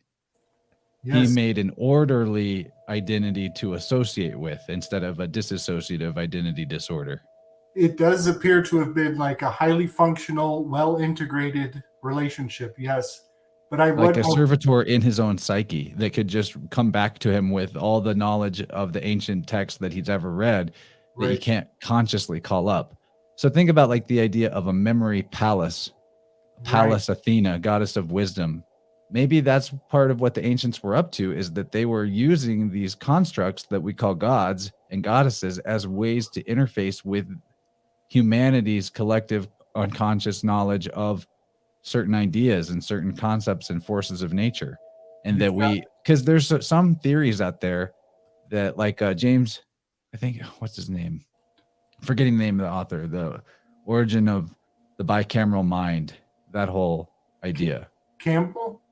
No, it's not Joseph Campbell, but anyway, the guy who came up with the theory of when, or that there was an original state humans were in before the schisming of trauma that led to the creation of what we have as an ego right now. And that his idea was that whenever humans before in the more Edenic state had thoughts or internal monologue or dialogue, that they thought that they were just hearing the voice of a god and they knew which one they were hearing. And this isn't to say that gods have existence out there as powerful beings that rule us, more that it's tapping into forces in that original pattern, currents within that Mandelbrot fractal set of the universal ether and how it orders itself in its plasmic state and then further descending states into density. Yeah, man. Yeah. Well, one quick side note is Nietzsche did the same thing. Nietzsche's writing was bringing forward a spirit of thought named Zarathustra. And Nietzsche wrote a book or channeled a book called So Said Zarathustra that had very nihilistic influences on the masses, was very popular in the Nazi trenches. And one could make a case that Zarathustra stirred up a bunch of questions that went unanswered and left them unanswered, and very irresponsibly may have been implemented in affecting the minds of people that led to war, regardless of who's who. It led to war. And Jung was very actively trying to find the answers to the questions that Zarathustra left for everybody to fight about. So Jung was kind of trying to close off an open wound that Zarathustra left unanswered. And Jung came in trying to answer it, and he did so through Philemon. So Zarathustra gets this like nefarious, nihilistic kind of spirit to it. And Philemon is coming in with the answers and mending that wound and bringing closure to some very dangerous questions that went around in those times. So I think that's really beautiful and profound. Ba-dum, ba, ba-dum, bum, bum, bum, bum, bum, bum, bum, bum, bum, bum, bum. That is the name of that song. Is also Sprach Zarathustra. So spoke Zarathustra. That's the name of that song. Uh-huh. I did not know that. Good Lord. Thank you for that, Gordy. Wow. Mm-hmm. Wow. It's so funny. That's so funny. It's there. It's been there all along. And forever we'll associate that with the black cube. With the wow, man.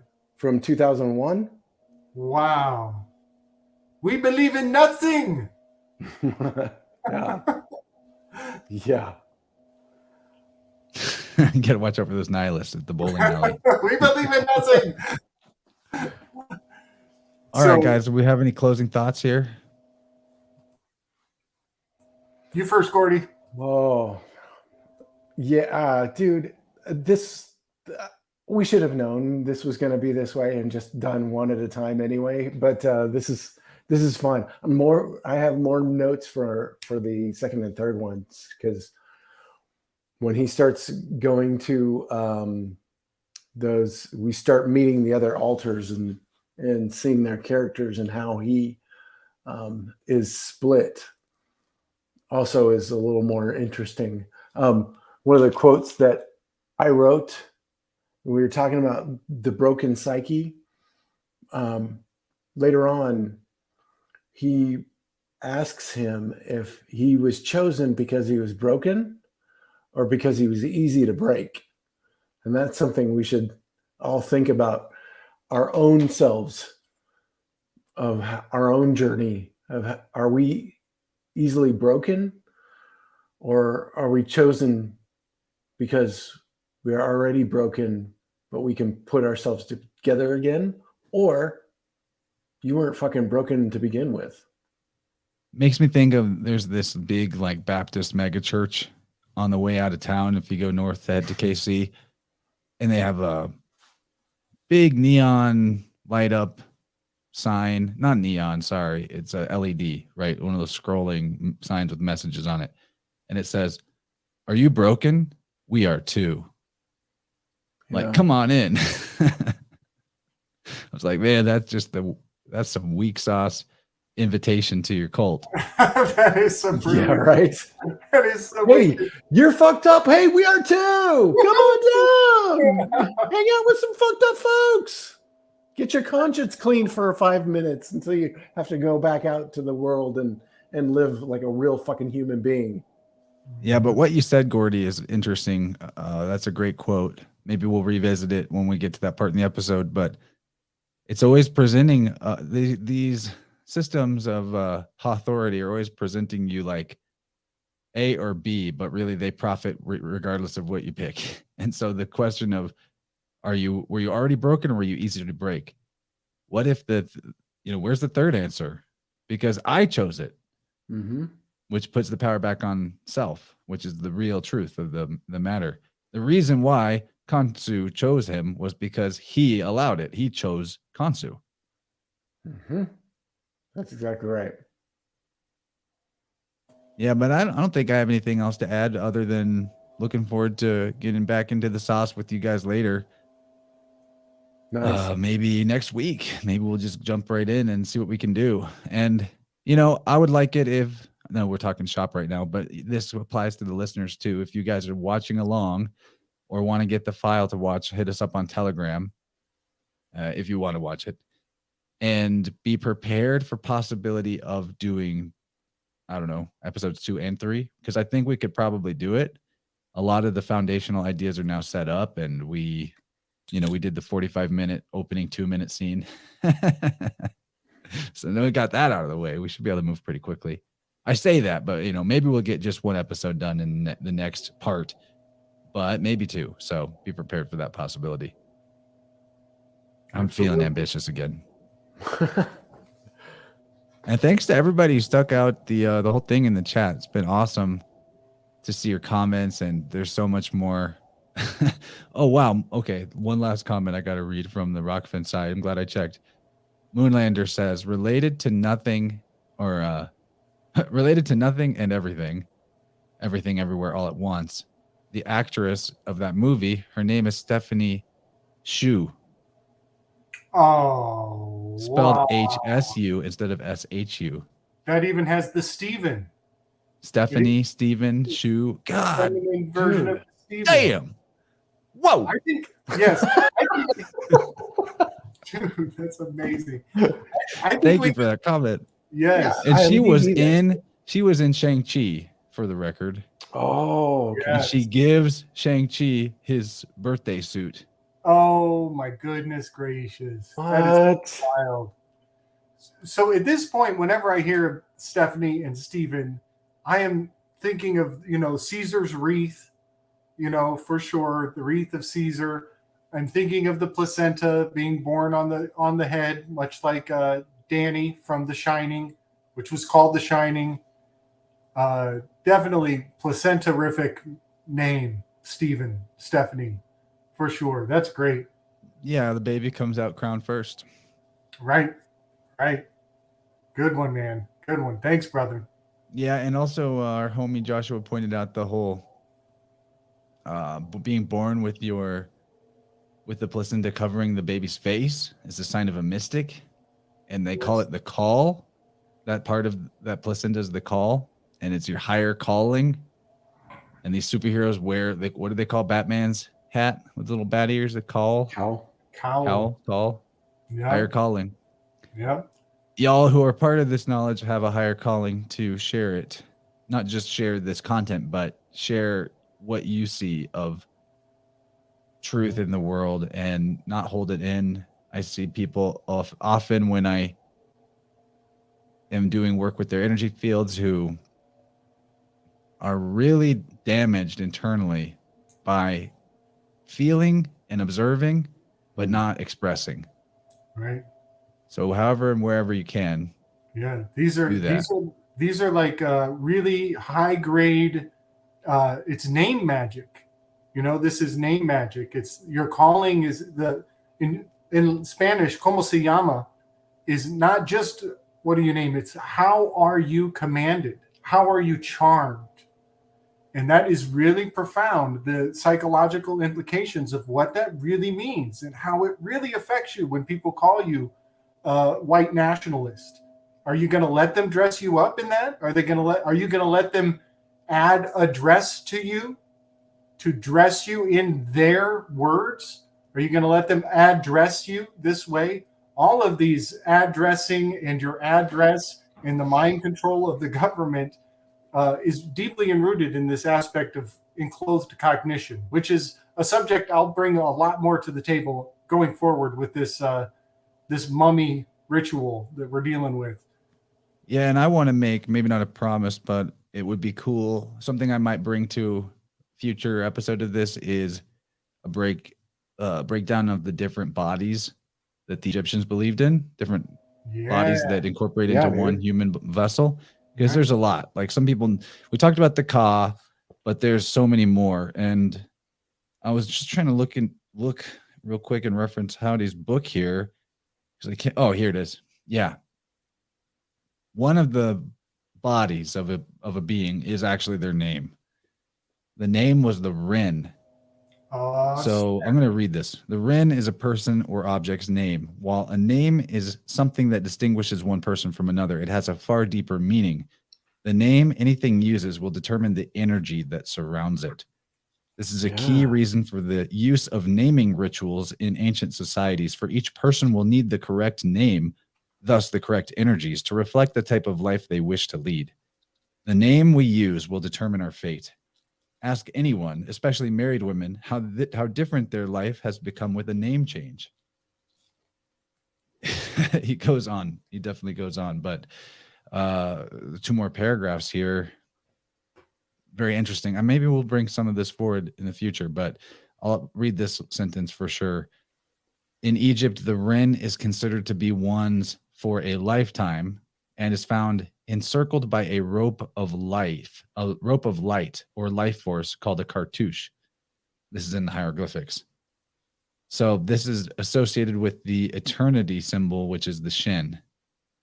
So Egyptians would have 2 names, Stephen and Mark, that have 2 names in their lifetime. We have gotten lost in the blending of these 2 parts of ourselves, in the collapsing of the towers to make the one tower. We've lost our private self. We've lost the intentional self, and we're stuck with just the one that we were given at birth by the birth sorcery. That makes I happen to feel like I'm pretty cool with my name, my Ren. I think that I got my Ren in a divine fashion, and maybe we all did. So I never felt attracted to a name change. I felt like I lucked out with the name chance. What are the chances? Because I feel like that one fits my intention and calling and all that. But man, it seems like it would be tricky to get people to start actually calling you a different name. It is. I tried it in elementary school. Me too. I tried to go by my middle name in 2nd grade, and everyone's like, "No, dude." Same thing, man. Exactly the same year. Yeah. All right. What's your middle name? Well, I tried to get everybody to call me Bill because it's William. And that didn't take. People just kept calling me what they wanted to call me, and that was a Slick Billy. Yep. It was a harsh lesson. It is. It's really something to like stick on, to keep on people. To be My like, middle name's Bradley, and I tried in second grade to go by Brad. yeah. I'm glad I didn't, though. I'm kind of glad too. But it's an interesting experience to try to enforce your name onto other people. It's exhausting, really. It is exhausting, but it requires perpetual effort. Gabriel is the divine name for you, man. That fits. I grew into it. Oh, we all do. Gordy, what's your middle name, dude?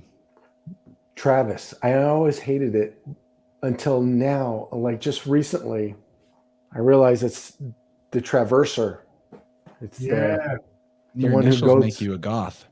Yeah. Yeah. Yep. Total golf, bro. That makes sense. The traveler. It also goes with the Gordy being like going through the endeavors. Yeah. Yeah, I love it. Yeah, there's lots of that. All right.